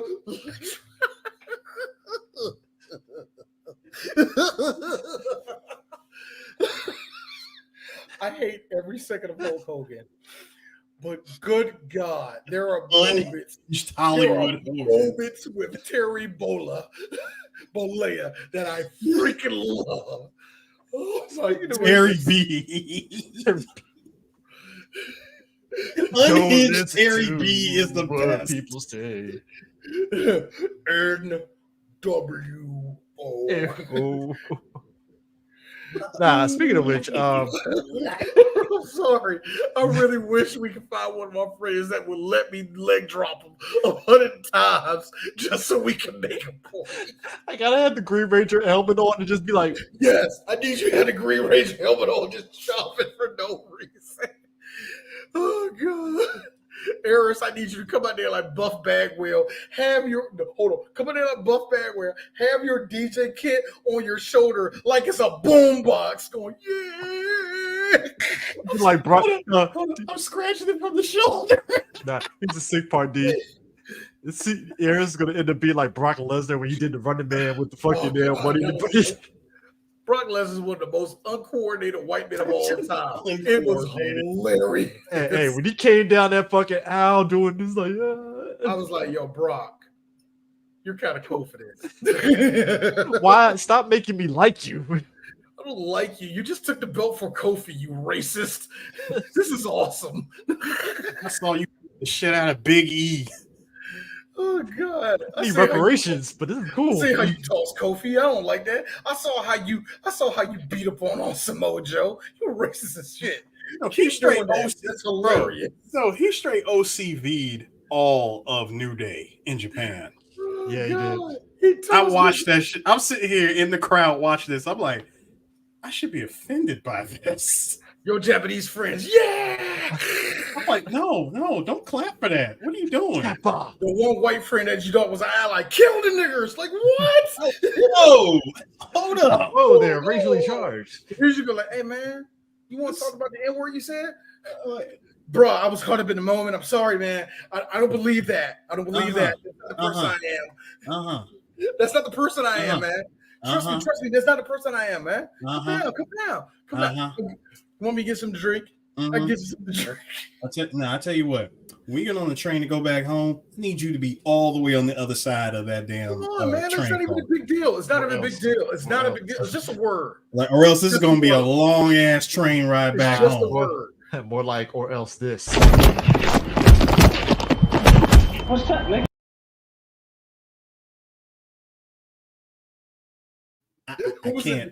I can't because if I did, I would have got thrown out of the country. Actually, Eris, you would have threw that defending myself. Eris, you would have threw that nigga right off the motherfucking subway jump. Look, I can see their parachutes. They're okay. Eris, handcuffs have Stan Marsh. Hey, I thought this was America. No, Nihun. Got me on that one. No. Here's yours. I stand corrected. No, I guess no. I would say this one. I thought this was old Japan. This is old Japan where America can get drunk and y'all be scared to arrest us for treaties and shit. Where us being drunk entertains you. Eris, I'm sorry, Eris. I can never watch that scene ever again because now I know that's how all Asian ladies. Oh, that's so good. You fuck me good. You fuck me good. What? Again! You fucking idiots! You take advantage of Asian lady. You fuck me hard. Again! You fucking idiots! You ruined that for me, Eris. Because I asked you the question, like, D, think of the history of women from Japan, China. Stop talking. I already know where you're going with this. And I totally get it. That's years of going, no, baby, that was the best I ever had. That's what that is. Oh, God. Anyway, so we all say this. So everybody says the same. We all say the same. Constantly getting this.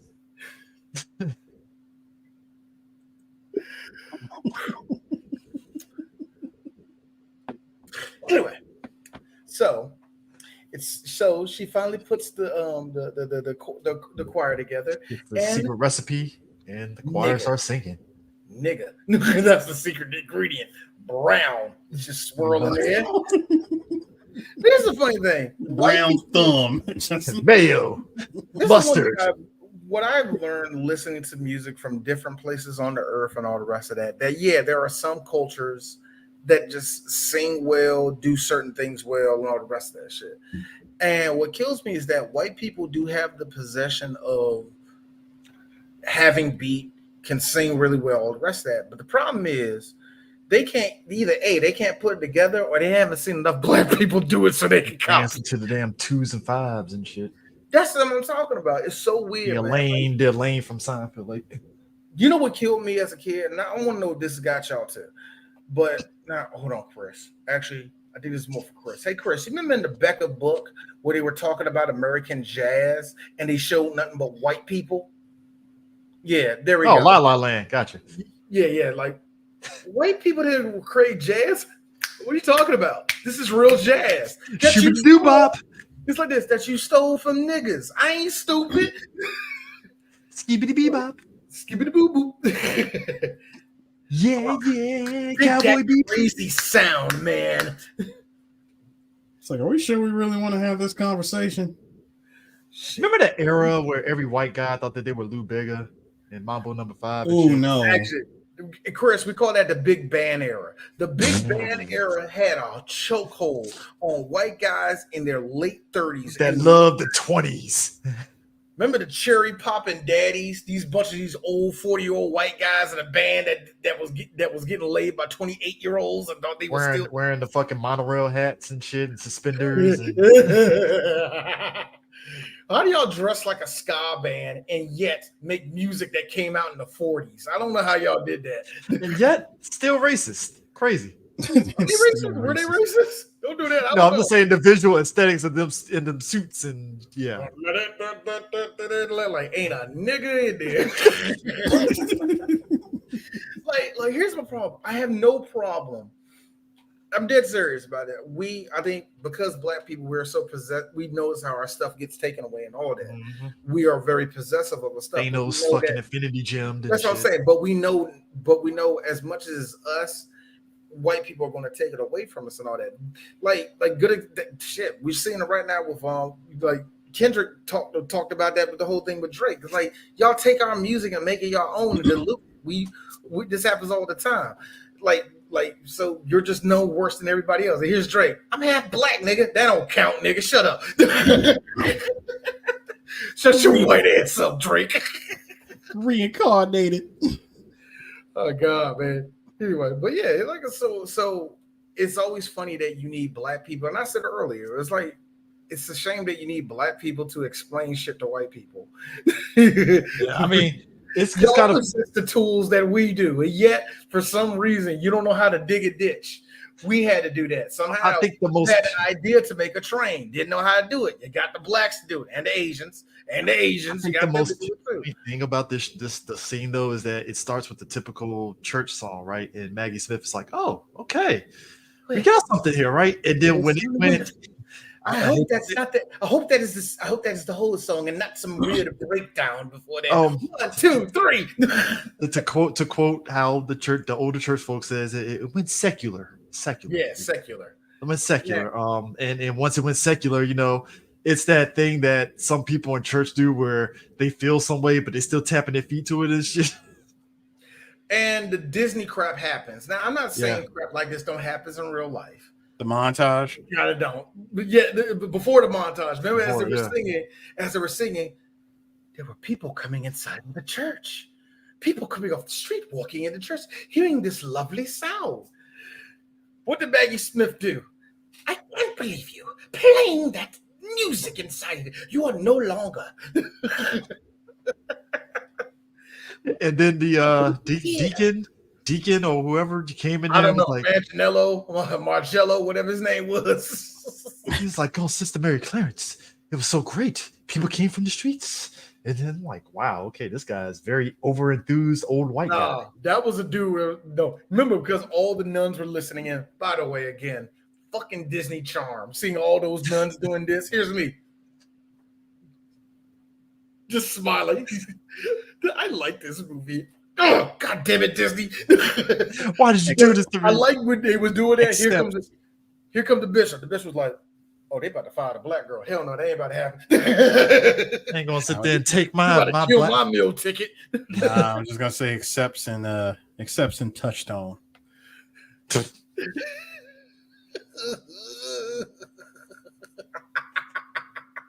That bishop, that bishop had the equivalent of the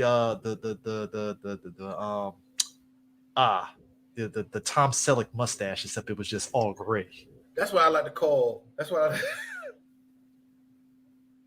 that was like that pepper mustache. Yeah, it's the pepper mustache. It's all gray, like because he's been in the church for a while. And it's very rough. The occupation that ages you. So the occupation ages you.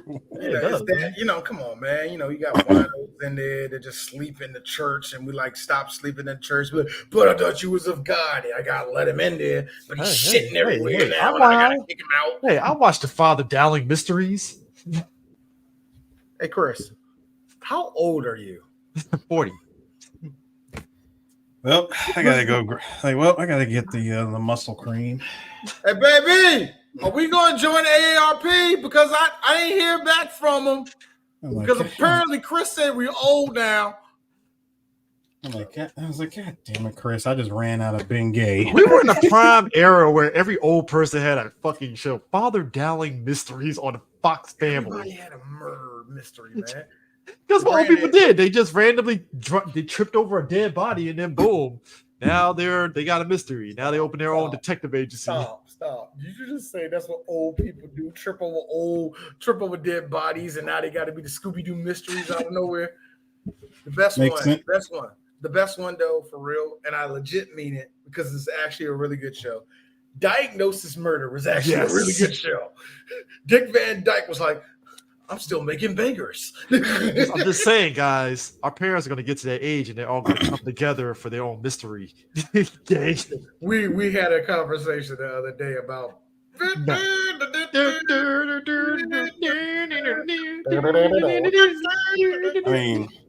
I mean, Chris, listen.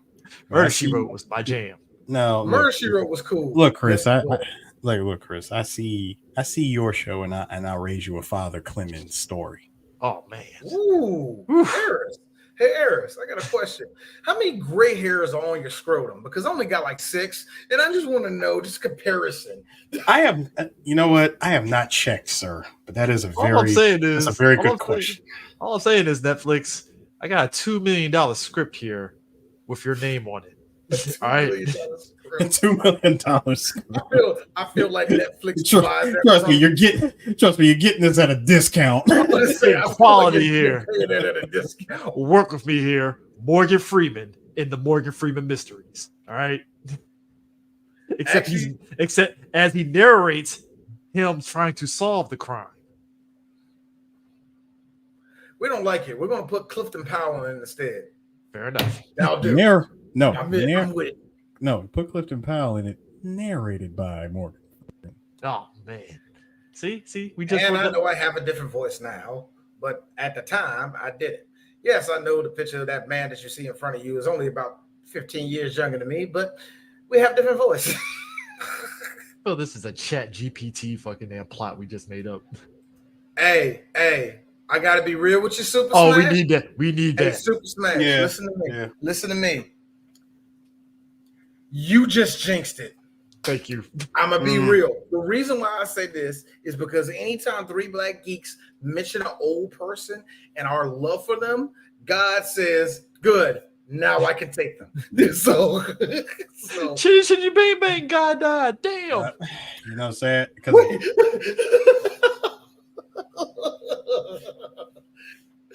Shitty, why would you pick that one? Nah, because that's it. No, because how many times did we profess our love and admiration for Betty White? Oh man, yeah. And guess what God said? God said, "I'm gonna give that bitch one more year." Y'all flirting with it, man. Nah, he just showed up to us and just did this. I did this to Cecily Tyson when Chris started talking her up, and I'm gonna do it. Oh, hold up, hey Chris.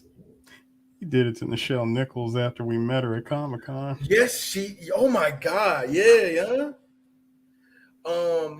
Real talk, no bull crap. This happened to me. I didn't record it because I was just having a conversation with him. The voice of Zorak, of Space Ghost. Yeah, Space Ghost. God, not Andy. I forgot his real name. Good Lord, Martin. I think it was his last name. But I had a conversation with him, really good conversation. A day later, he died. A day and a half later, it was either the day and a half later or like the end of the week. Whatever. The man passed away. I was like, I just smoked that motherfucker. But it's just crazy because the father is like overpraising her and stuff, and I'm like, all right. And then all of a sudden, Maggie is like, okay, this is great. This is wonderful. It's wonderful. Well, cue the montage, I guess. And the montage happened. Stares and sarcastic Maggie Smith. Boy, they were doing all this good stuff for the community, and Maggie Smith was looking at the window like, this bitch. Disney ass shit ever. Listen, did you like how two of the nuns turned out to be mechanics in the middle of that montage? See, that's some shit that again we're missing. We're losing recipes in movies, man. We need an old white lady that knows how to fix a car. Bro, that was a straight up tune up that she tried to do. I liked it because she was in there like she knew what she was doing. Like, no. She had the sleeves rolled up too. Like she been underneath that joint. That's the problem with y'all young women today. What's wrong with today? The young ladies today, they're not learning from mom how to cook. We're losing recipes. Old white ladies were built different. They used to build planes. I will say this. They did actually. They used to make bullets for us. Y'all remember? Come on, man. Y'all remember that famous Dyke? Dude. We can do it, yeah. No, for real talk. That was the thing, man. You could, but here's the funny thing, Chris. You brought up a good point about that. Those are older white women that probably came from that era, or they saw their moms do it in that era. Mm-hmm. So yeah, that's the thing. But it's funny when they do it in movies because it's like, look, old people fixing stuff, and it's like, oh man, sister Gladys, you looks like you're doing good right here. Yeah, I know good, but I'm waiting for she's got a cigarette in her mouth. But I'm waiting for that alternate to come from Track Auto so I can put it in there. Sir. No, my knee buckled right now. You said Track Auto. Track Auto. Dog. Dog, how do you think I feel every time somebody come up and yeah, is there another track auto out here? Nigga, how old are you? I think we all took part of How old are you? I feel I have to write a passage for my kids. The constant trips with your dad to track auto because he forgot a part or he got the wrong part, and you just hear him say, "God damn it! Now I gotta go back to track auto." Do you know one of the sound effects? Heard that so many times. One of the sound effects that's bled into my mind, even when I get different jobs, no matter what, is a wrench pinging on the ground because either A, they dropped it, or B, God damn it, what wrong? Come here, man. Look at this shit. Look at this shit. Man, that whole thing is knotted up. I know, right? I'm gonna have to get a fucking welding torch, man. I don't like this shit, man. Fuck, man. I feel I gotta wait. Every kid has to experience the multiple trips to the auto parts store. Like, damn, why are we going to the auto parts store? Shut up. Hush up. Hush up. Take a 7-Eleven afterwards. All right, jeez. Now remember this. Now hold on. Look at me. You remember? Look at me. Remember. 5W20. Remember that. That's what goes in the car. That's what goes in the car. I'm sorry for that, Chris. That looked like you're laughing a little bit too hard. I'm sorry. PTSD, buddy. PTSD for you. I'm sorry. PTSD. See, PTSD for you, Chris. Here's me. Here's me with my dad. Dad, notepad. Why can't we write that down? Can I write it down? Why you gonna have me remember it? Remember it for me, man, because I don't know what he. I don't remember it. Shut up. I was like, here, I'll write it down. If it was a cartoon, I was like, no. I'll write it down. You write it down too. That way we both got backups. My dad had to go back to track auto. No. No, stop it, Chris. See, that right there is forward thinking. Hey, little DJ Sue. Let me tell you something. Get your ass back in that car. Get your ass in the car. I hope you like. Or track auto because they kept giving them the wrong ass fucking brake pads for his damn F-150. Have you ever seen a black man just cuss and throw a wrench on the fucking ground multiple times? The wrong brake pads. I'll never forget my dad getting mad at this one transmission place that kept fucking up his transmission. I'm like, Dad, as a kid, you say the stupid thing, oh, no way you don't get in the car. Nigga, I can't afford one. That's what. Dude, it's that shit from funny. Your dad turned it to, I know what I'm gonna do. Go into my car, get my guns, kill all you. Oh my gosh. I love one thing I will say is this though. I have been around cars all my life, and only probably one time, and it was only from underneath I've seen this. But I never seen somebody on top of an engine squirt oil. I have never seen that. Seen that in the movie? Comedy.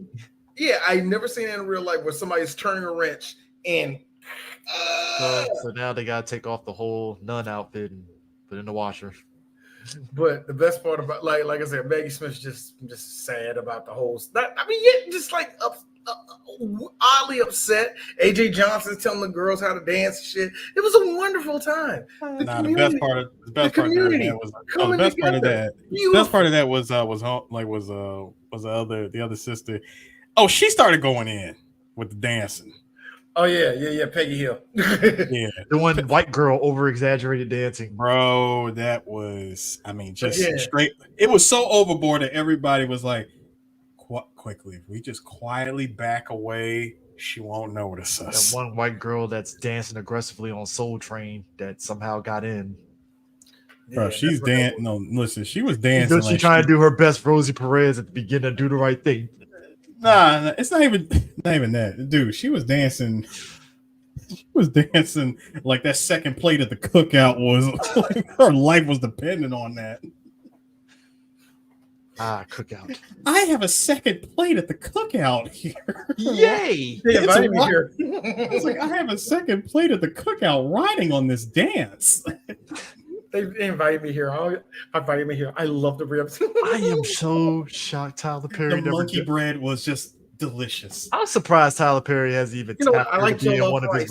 I love Joe Love Rice. Joe Love Rice reminds me of the rice we used to have at home. It's a little bit more, tribal. I'm sorry. Was that? Can I say that? It's all right, baby. Just don't say that. I'm sorry. You're all right. It's the way she says it. There's some black people be like, I think that's racist, but Like, she don't know better. But like, here's the thing I like about black people. That's accidental racism right there. I know black people, like, there are two things. Black people can pick up on that real quick. Like, no, chill. Hey, don't say that shit again. Don't do that. You say it again, I'm gonna let my aunt come and wear you out. Oh yeah. That's cute. Hey Peggy, come over here real quick. The fuck are you doing? Don't ever do that again. I'm not gonna be around to save your ass. Now sit your ass down. Eat that oxtail. I don't like it either. I didn't make this shit. That was somebody else that made this. I know ain't no seasoning on it, but yeah, I don't know why she did that. Like, hold on. Hey, Deontay, did your mama make that? Oh, yeah, I thought so. Don't eat that shit. Don't eat that shit. Who was it? Somebody that don't need to be here. Maybe it's always I love it when there's one of the bigger functions, like somebody that don't need to be cooking made it. I like how Maggie Smith, because that's Assistant Mary Claire, she decided to put in her transfer slips. I put in my resignation. Seems I'm not used here. I can transfer somewhere else where I'd be useful. But you're useful here. Why not? The way I see it, you have taken over. You have when she's doing all this, here's me. Maggie, look at D. Acting. Stop acting. Maggie, I'm gonna need you to stop acting. She was trying to elevate this movie to best picture. Okay. Hang on. Now hang on. While she is making points, my counterpoint would be, you made me lead the choir. True. To prove a point. I did the job. I'm sorry if I did it better than you thought. I mean, hey, look, it's just funny that somehow. I'm sorry I brought money back into this struggling ass church. Oh yeah, see, it's my struggling, not struggling. Oh yeah. See, now it's my turn to go on you in your situation. Struggling in 1992, San Francisco. Come on, man. Actually, that's a struggle anyway. You in 92. That's the height of gay sex. Oh my God, you mean I could put into my no, fabulous. I'm gonna stop. Because people gonna think I'm homophobic as hell. Oh God. I just like making fun of gay people. Do you watch his pose, okay? We're good. What you say? I said, do you watch his pose? We're good. Oh, you wonderful bitch. Chris, really?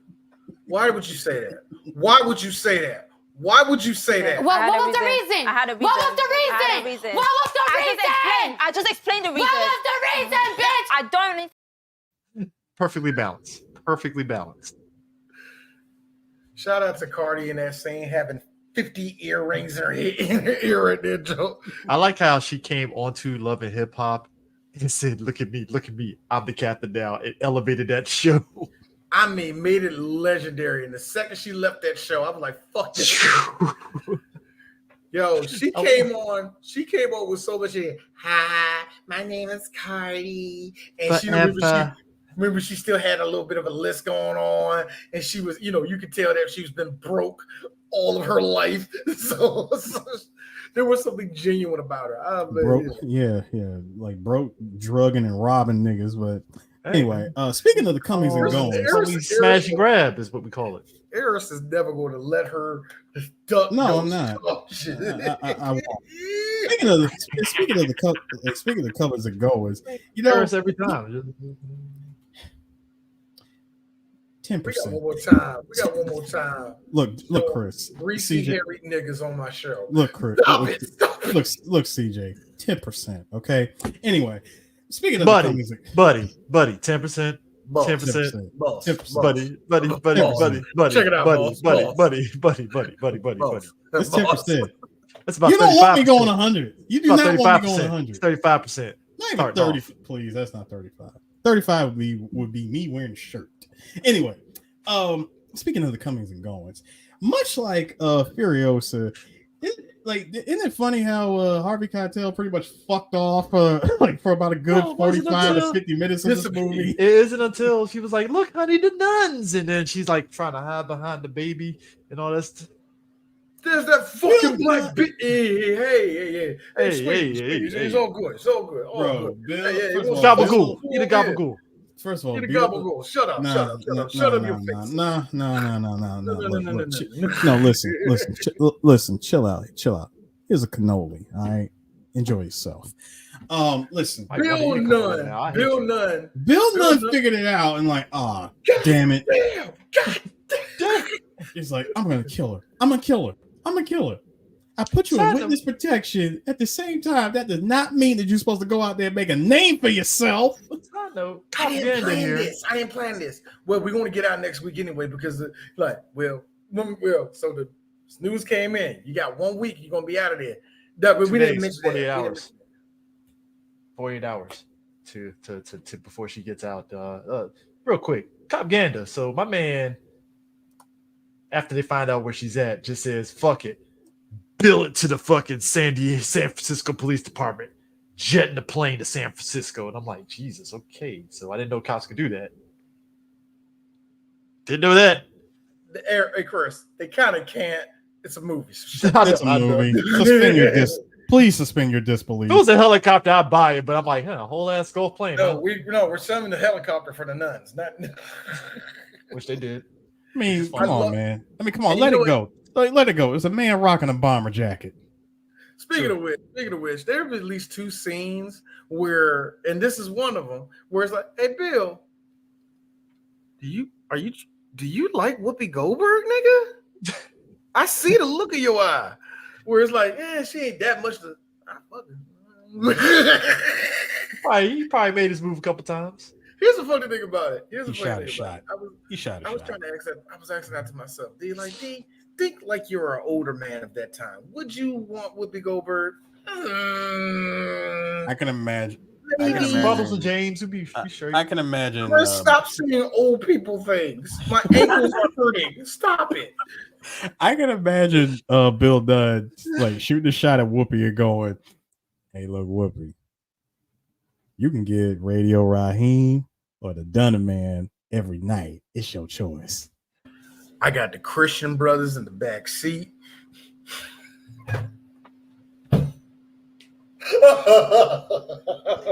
I tell you what. Christian brothers. I tell you what. That is pure scumbag. I'm trying to bag a girl Wait, D. I tell you what. Straight me. I tell you what. Shut up. I'll tell you what. I'm bringing the boombox. You pick the music. Double D's, baby. Hey, double D battery. Hey, look. I'll let you put in the double D battery. Hey, Eris, this is what you do. Rubber face. Double D's. Look, rub the side of her face. See, I can hate you, but I want to love you. Like the back of your neck. That's Forrest Whitaker, nigga. Nah, that's Forrest Whitaker. Whoopi Goldberg's lips. It's the lips. Whoopi Goldberg does have some black lips, and that's what I think made her. Lips.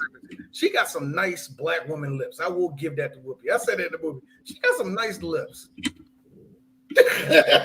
That's found out. Shut up. You did not just say what I think you said. And that deleted. What the hell? That was reality crushing D just did. And look, all I'm saying is, I'm like, Ted, look, you did blackface back in jail. The least you could do is throw me a bone and be like, did you get a BJ from Whoopi Goldberg? Yeah, of course I did, you know. And the deleted scene with the T-Rex.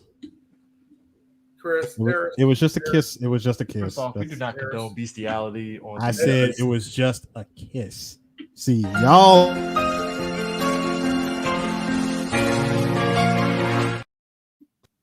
y'all was going over here with it. I'm staying right here on one street. Yeah, one street is bestiality. No, it was not that. Making sure that Whoopi Goldberg don't forget that she made Theodore Rex. Yes, there's one line. All right. D's been keeping this secret. There's one line in that movie that I always say, and I say to my sons because they always laugh. There was a scene where he farted. He said, "What? I didn't butt trumpet." I say that on my kids. My kids love it when I say, "Who did a butt trumpet back then?" They crack up every time I do that shit. Eris, when he sees Whoopi Goldberg, now Whoopi. I just need to know. Was it an animatronic?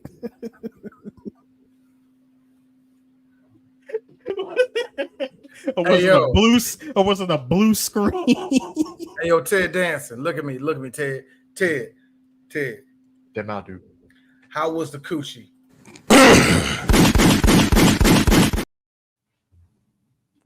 Y'all don't know. Y'all don't even know. Hey man, Sam Elliott came this close in Fatal Beauty with Whoopi Goldberg. Oh God, that mustache and everything. Guys, I gotta be real with you. I gotta be real with you. Hey, Chris. Moonwalker could happen. Chris, I'm about to call my doctor. I gotta get a procedure done. Thank you very much. That reminded me. Moonwalker on Twitch. It seems like a 3BG thing. No, Super Smash. Listen, we can do that on Twitch. Can we? Yeah, we can. But I was gonna say, D and I, we actually did a recent MJ podcast. Yeah, that's about to come out. That's actually about to come out. I wanted to put it out today, but I had to do that in the video, and I just didn't have time today. Look. People know our vibe. D, you don't have to explain. Shut the fuck up. I'm saying it anyway. Don't you speak for us, Negro? Don't you speak for me? I don't need you, CJ. I feel like that. You know, 2BG did. Have fun. Hey, Chris, you remember 2BG? Hey, Chris, you remember that scene? You remember that when Black youngster got off that motherfucker, got out of jail, and got out of the van? Fuck you looking at, bitch. That's the way I felt right there. CJ, remember that shit from the basement? No person out there that just heard that line. No, we are not going to Belly. I'm done with Belly. I don't want to talk about that movie no more. Get over it watching the film, nigga. I said sending to Attica and sending to Africa was a bad idea. Just like going to Africa at the end of Belly. But I told him Africa's a beautiful place. The second movie's going to take place in LA, and the game's going to be in it, and Michael Williams in it for some weird reason, and the girl that was at McDowell's, that ran McDowell's, is going to get banged out by the game. It's a weird scene, but kid, Africa. Sherman Showcase fucked that whole movie up for me. Yeah, they did. But nah. So, they raised the funds for the church roof because if you've been born and raised in church, you already know about the church roof fund. It's always a roof. It's a roof for white people, for black people. It's hot water heater, I guess. That's just hot water. Thank you. I said plumbing, and you said hot water heater. Thank you. It's always that in the old black church. Black church in the South, air conditioner. Oh man. I'm sorry. Hold on, Eris. No. Getting an air conditioner. No. This is what the preacher would say. Air condition. What is that? What is that? The AC unit, huh? To make everything cool. Oh, you mean the fan up there? No, nigga, not the fan that ain't moving up there. In a black church like this, hot as shit, looking like this, like Like the fan. I'm prison guy. It's 9 degrees up in his head. The fan that moves off of hopes and dreams. Yeah, the oscillating fan that just blows hot air for no goddamn reason. It's always worse when it's the fan that moves fast and it's like rocking, like any stiff breeze. It's like a Final Destination goofy death where it just falls down and just. No, the best part about that, it is, dust bunnies is falling off top of that thing every now and then. Nobody dusts it. Hold on, nobody dusts it. Nobody turns it off. No, a freaking wooden fan just spinning like this suddenly turns into freaking blades and shit when it comes down. Big Mama, your arm. I'm like, no, we're not doing that movie. You sure about that, buddy? We're not sure about that. Soul food. I don't want to. It's not like we're doing a TV show, Jesus. No, Eric, Chris, we really TV show is somewhat interesting because it gives me material. No, it gives me material. You want to see Darren's dance groups? No, I want to see Vanessa Williams go light skin right. I pay for everything because I'm light skinned. Are you fucking? Nah, like the same. It's like, oh, what family? The same family that fucked my husband, and there we go. That's the only reason why you want us to do anybody want us to do that movie just for that one scene. It ain't worth it. Talking about a whole family is about to get diabetes. Well, I mean, like more so because Michael Beach, after she threw him out there for fucking Cousin Faith, it was just him like this. Fair statement, I think. I mean, you saw Cousin Faith. I get it. I saw Faith. She ain't all that. Seriously, she really wasn't all that. Sure about that? Actually, Vanessa Williams, her. Huh? Vanessa Williams, her. Yeah, I said it. Actually, where'd my phone go? I need to see how that chick. Just saying, I understand. Who played her? Yeah. See, you can't even tell me who played her. I dropped my damn phone anyway. Anyway, it don't matter. But so we're at the end of this flick. Let's just hurry this up. So basically, what happens is, the Pope inexplicably is coming there. Fine. Fine, but in doing so, like I said, see on TV, the mob shows up, try to get her. We go through what I like to call the mob showing up and capturing her shenanigans. And really, if they follow her, really they take her back to Reno so she gets shot in the head. The nuns do one of my favorite scenes where they try to get on a helicopter. It's like, can we please use your helicopter? Like, I'm sorry, ladies, I can't do that for you. Lord, please forgive him. He's trying his best. Lord, he doesn't know that he's Lord, he does not know that our friend would die, and that will not be on his head. He will not know about that. And Lord, do not shame him for doing so. I like how it just turned into the flying nuns all of a sudden. Catholic guilt at 1,000%. I love it. Like, you see them nuns in the freaking helicopter. They go over there and all that. Because charming. So they finally get over to Reno. So everybody gets to Reno. We're at the climax. Take them over to Harvey Keitel. Harvey Keitel's like, hey, I miss you, Dolores. And this nigga had a chance at least 3 times in the movie to plug her in the head. You know what he does? Kill her. Like, no, what would you do it, nigga? Kill her. And they're over there. I can't do it. She's and I love the goons. She's a fucking nun. She's a holy. She's still a nun. Can't do it.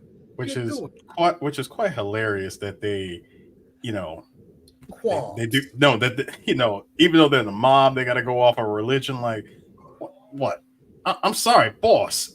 I respect you. I'm loyal to you. I'm not going to hell for killing a nun. I'm just not doing that. I don't know. I don't know how to feel about this. In fact, hold up. In fact, you are the one that's actually going to hell because you slept with her now that she is a nun. Prior to her becoming a nun, you already slept with her. I mean, did you hold up. And you committed adultery. Aren't you still married? Look here, man. Don't be bringing up crap. Tell you something. Hey, look, I'm just trying to keep myself straight because God is on my side. Okay, Chris, I finally seen Cousin Faith. No, Vanessa Williams. No, Vanessa Williams. Gina Rivera, Vanessa Williams. Vanessa Williams all day. Yeah. I want the best for last, nigga. See what I did there? See what I did there? Michael Beach banged out. Basically, I mean, he basically banged out, great value Aaliyah in that movie. That feels mean but accurate. You saw she had the bandana and the Tommy Hilfiger pants and shit. She was trying her best to be Aaliyah in that movie. No, not Aaliyah. She looked like one of the girls off of En Vogue. I forgot which. She's like one of the extras at Ashley's school from Fresh Prince. Man, right?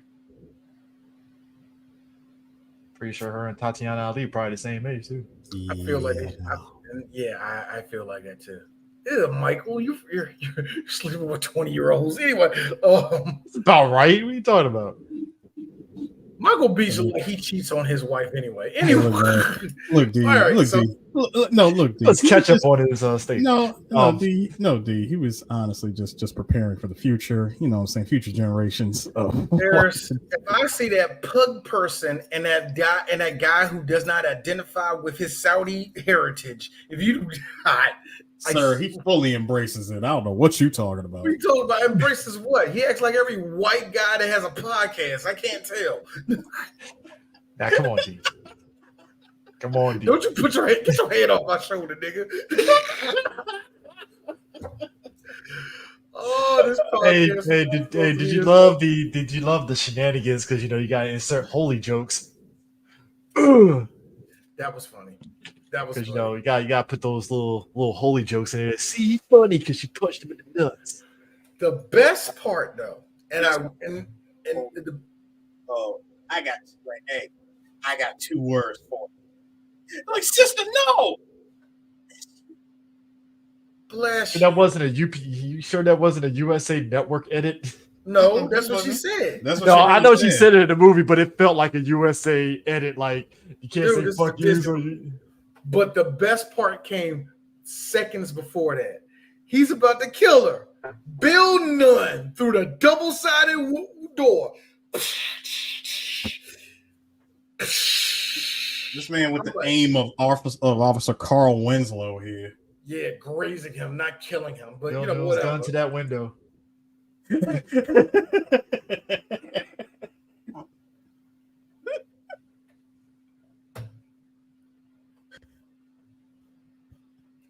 So she comes back to San Francisco, finding her new home. And Whoopi Goldberg probably said, you know what? No. I'm a black woman. And I got to show that I can do double Dutch, but I want to go all the way black. Let me let my Negro hair go free at the end. And I got to say, that's actually a good combo with the earrings and all that. You look good, sister. Go ahead. Dude, that just goes into the time-honored tradition of black people know how to spice up boring outfits. Speaking of which, look at Kathy and Jimmy in the background. Look at them bulging eyes of hers. Intensity and comedy. Which I still find funny how she was able to hide comedy. No, I still find that funny how she was able to hide all of that under this. Yeah, I mean, look, it's like the thing that just, and then when she takes it off, it just black girl magic. That's why. Boo-ah. Jesus. Thank you, boo-ah, niggas. Ditties. German hymns. And she, like I said, the Pope was like, yeah. At the end of all the rest of that, we get and then you get the credits with the montages of the different magazines. I'm not diddling children. I'm watching a black woman in the choir. Yes, when I'm not making excuses for the molestation. All of a sudden he's doing business. Yes, come on, man. I don't know what Pope John Paul II was, but I'm assuming that he was a Lisa. Godfather 3 was propaganda. I'm telling you. Hey, Chris, look. Immovability. Pope John Paul II was from Poland. Oh my God. Okay. Wow, Poland. I know nothing about Poland. I am sorry. Damn, that nigga grew up in Poland during the Holocaust. God, you was there when Hitler was like, mine. That one, that. Yeah, man. But I mean, look, I find it funny that like this movie. I mean, everything that y'all was saying with the movie trailer, guys, like this is the rollout for this movie was like that. It felt that way. Because Whoopi was obviously promoting it. This movie did get a Broadway show. Mm-hmm. I forgot, Jennifer Hudson? Was Jennifer Hudson? No. Jennifer Hudson one touch. I'm trying to forget. I know Whoopi Goldberg did. I know Whoopi did the Broadway one. And I think somebody else took her spot. No, she didn't. What happened was Whoopi. They made the show.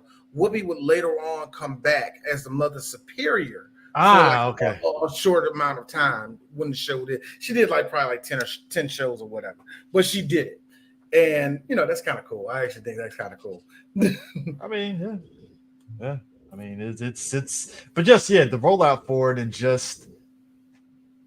It's just funny the way white people really took this movie and was like, "Oh my God, I love this movie." And it's like y'all really overly excited for this movie, and it's not to say black people. I mean, we love both, especially the second movie.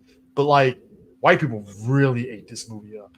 I mean, the movie had a $31 million budget and made 231. The power the power. As a kid, that my aunt, she was like, my aunt did liturgical dancing, and she was in the choir. This was one of her favorite movies. The second one, especially. I've seen the second one a billion times because the domestic alone was just 139 million. That's huge for something like this. That's how much power Whoopi Goldberg had. I wouldn't even say Whoopi Goldberg. I think it was just, you know what? Yeah. This was her breakout hit. Like, because think about it, this was her breakout one. Because you think about it, like Whoopi, when she did movies, like there was a movie she did. It was called Serafina. It was like an indie movie in a way, and that movie was like a hit, and stuff.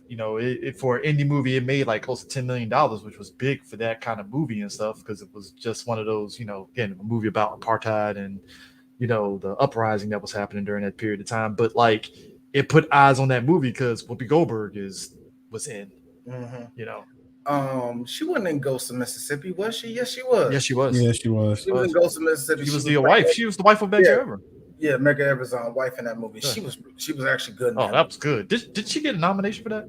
Nah, I don't know. To be honest, I don't know. I just realized because Ghost of Mississippi is a movie I can watch, but I can only watch it once. I haven't seen it in a while. No, I'm thinking of Mississippi Burning. Yeah, it was Ghost of Mississippi. Yeah. Yeah. But just like I said, the rollout of this movie, it was just a huge thing, and just to see that this movie still holds up to this day, like it just works. Because even going back to what you said at the beginning of Bette Midler being there, I don't know if like a Bette Midler sister act would have did decent business, but it ain't gonna make no 213 million. I don't know or anything like that. And that's Bette Midler got just as much charisma as Whoopi Goldberg, and doing that kind of stuff anyway. But it just wouldn't. I don't see 213 million off the back of Bette Midler, Exactly. This is how it is, man. I'm actually, like I said, I'm glad we actually did this movie, because that was just a movie I just wanted to kind of fucking do. Thank you. Yeah, right. Yeah, because Patina Miller looks weird.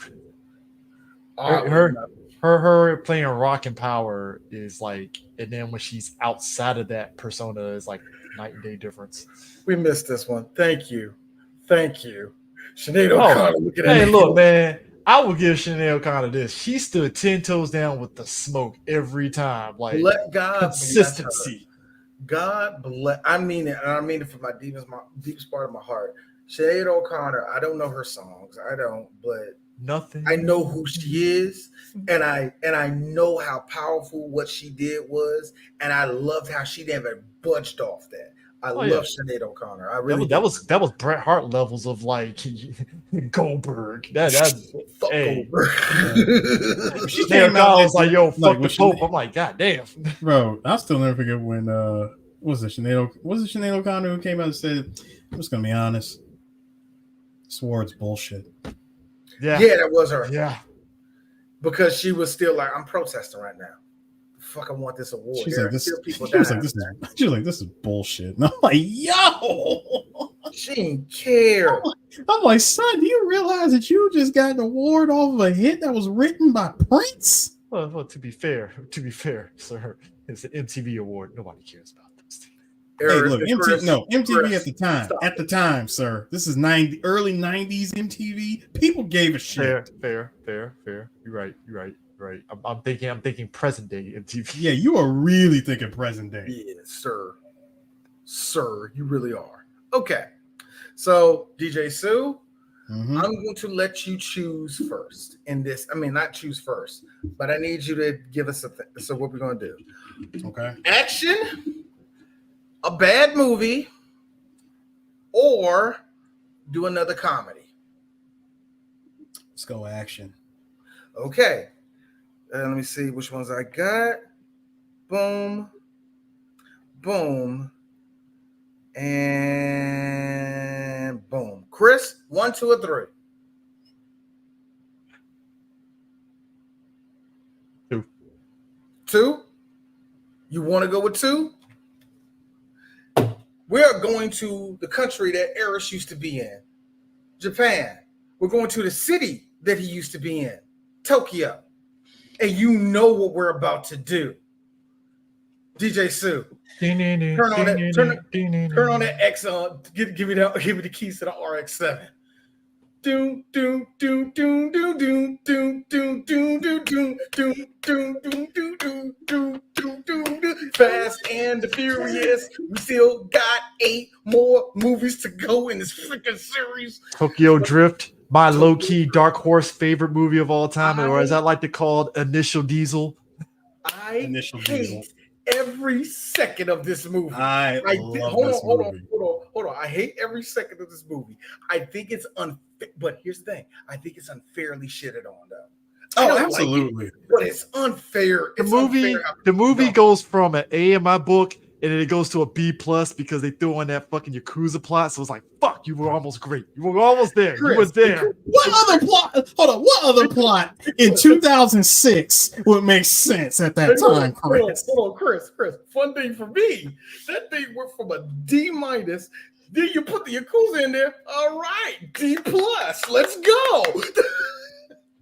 But no, for real. That's a real ish. I think it's unfair. But then it went to an A once I saw something cheaper. So, you know. Oh my God. But here's the thing. I want to that movie didn't deserve him. But like, here's the thing, and y'all should really want us. Y'all should be happy that we're doing this movie, because the one thing I am proud of, because I know DJ Sue and how much he liked the first one. DJ Sue opened up his butt cheeks and spilled on that movie. Thank you, Chris, who is like me, will defend the second movie. Whoa, Fast 2 Furious is pretty good, but at the same time, did you see this shit? So the third one, I need that same energy from you too. Tokyo Drift was like Tokyo Drift is not great, but good Lord, it's not that bad. Now I know it. Real quick, going back to Whoopi Goldberg, I know we said that this movie was like the breakout movie for her. It's kind of wrong because it was Super Smash got a point.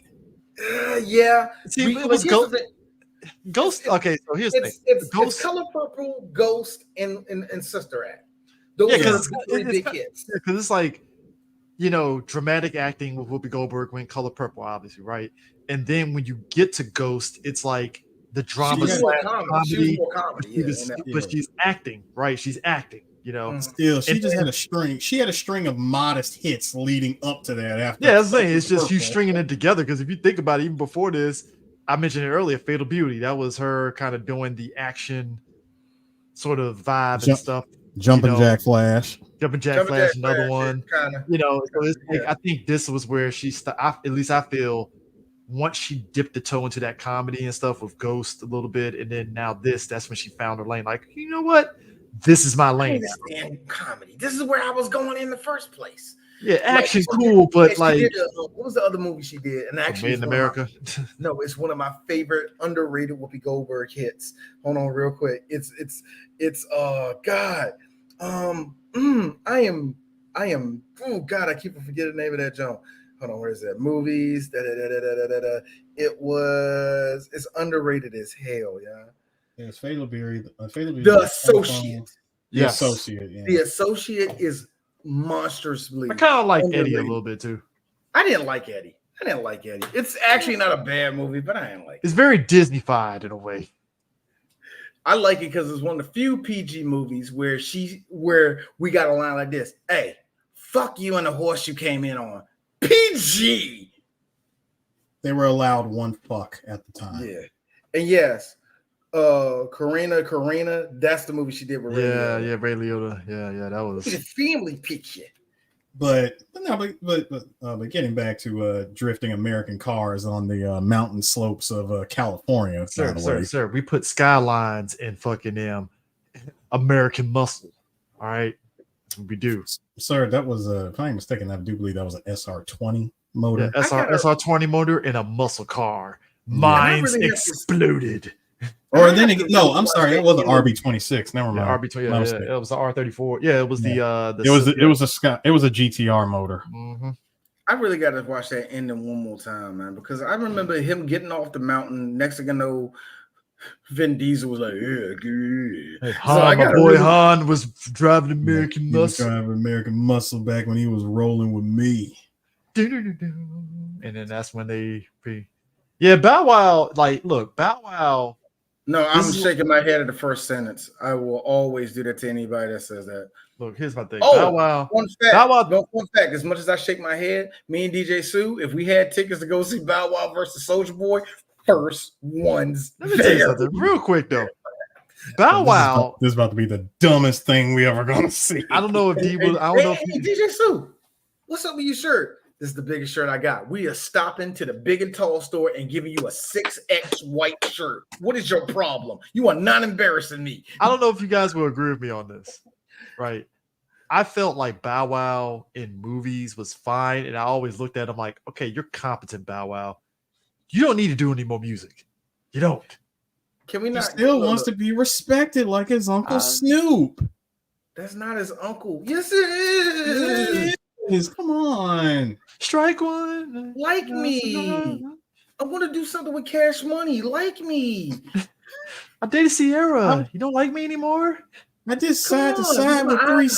I did side to side with 3-6. Side. He did do that, yeah. Oh, D will like this. Hey, D, remember that? Remember when I showed you that screenshot of Bow Wow doing New Jack City 2? And it was for the album New Jack City?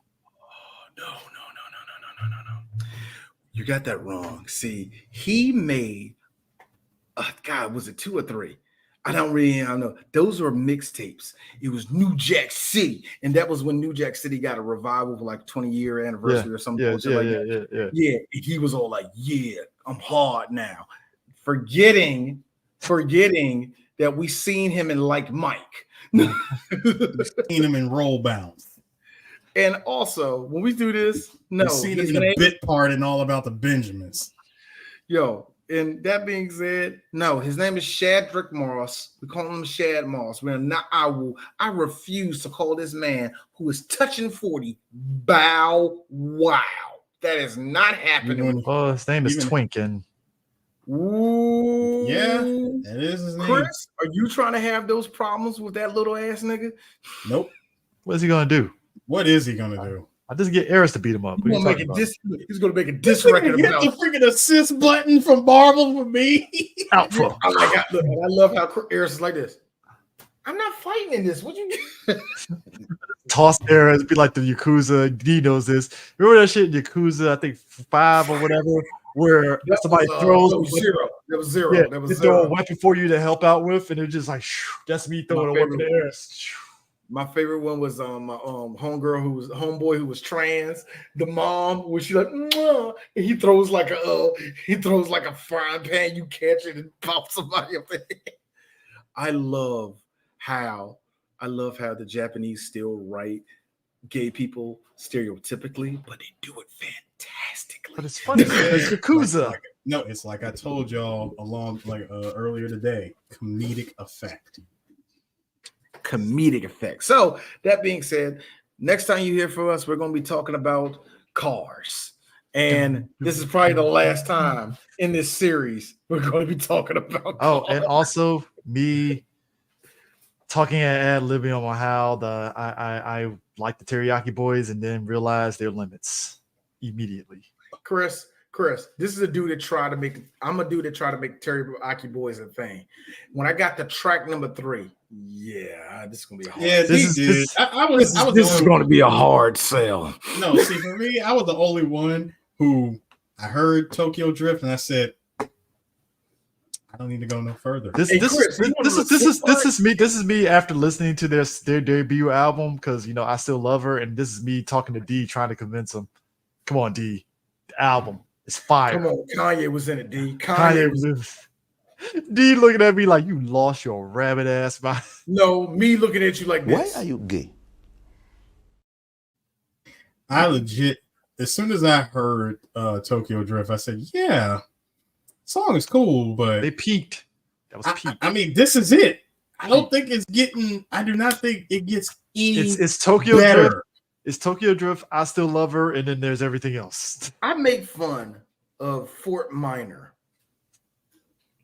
At least Fort Minor got NBA money. It's just 10%.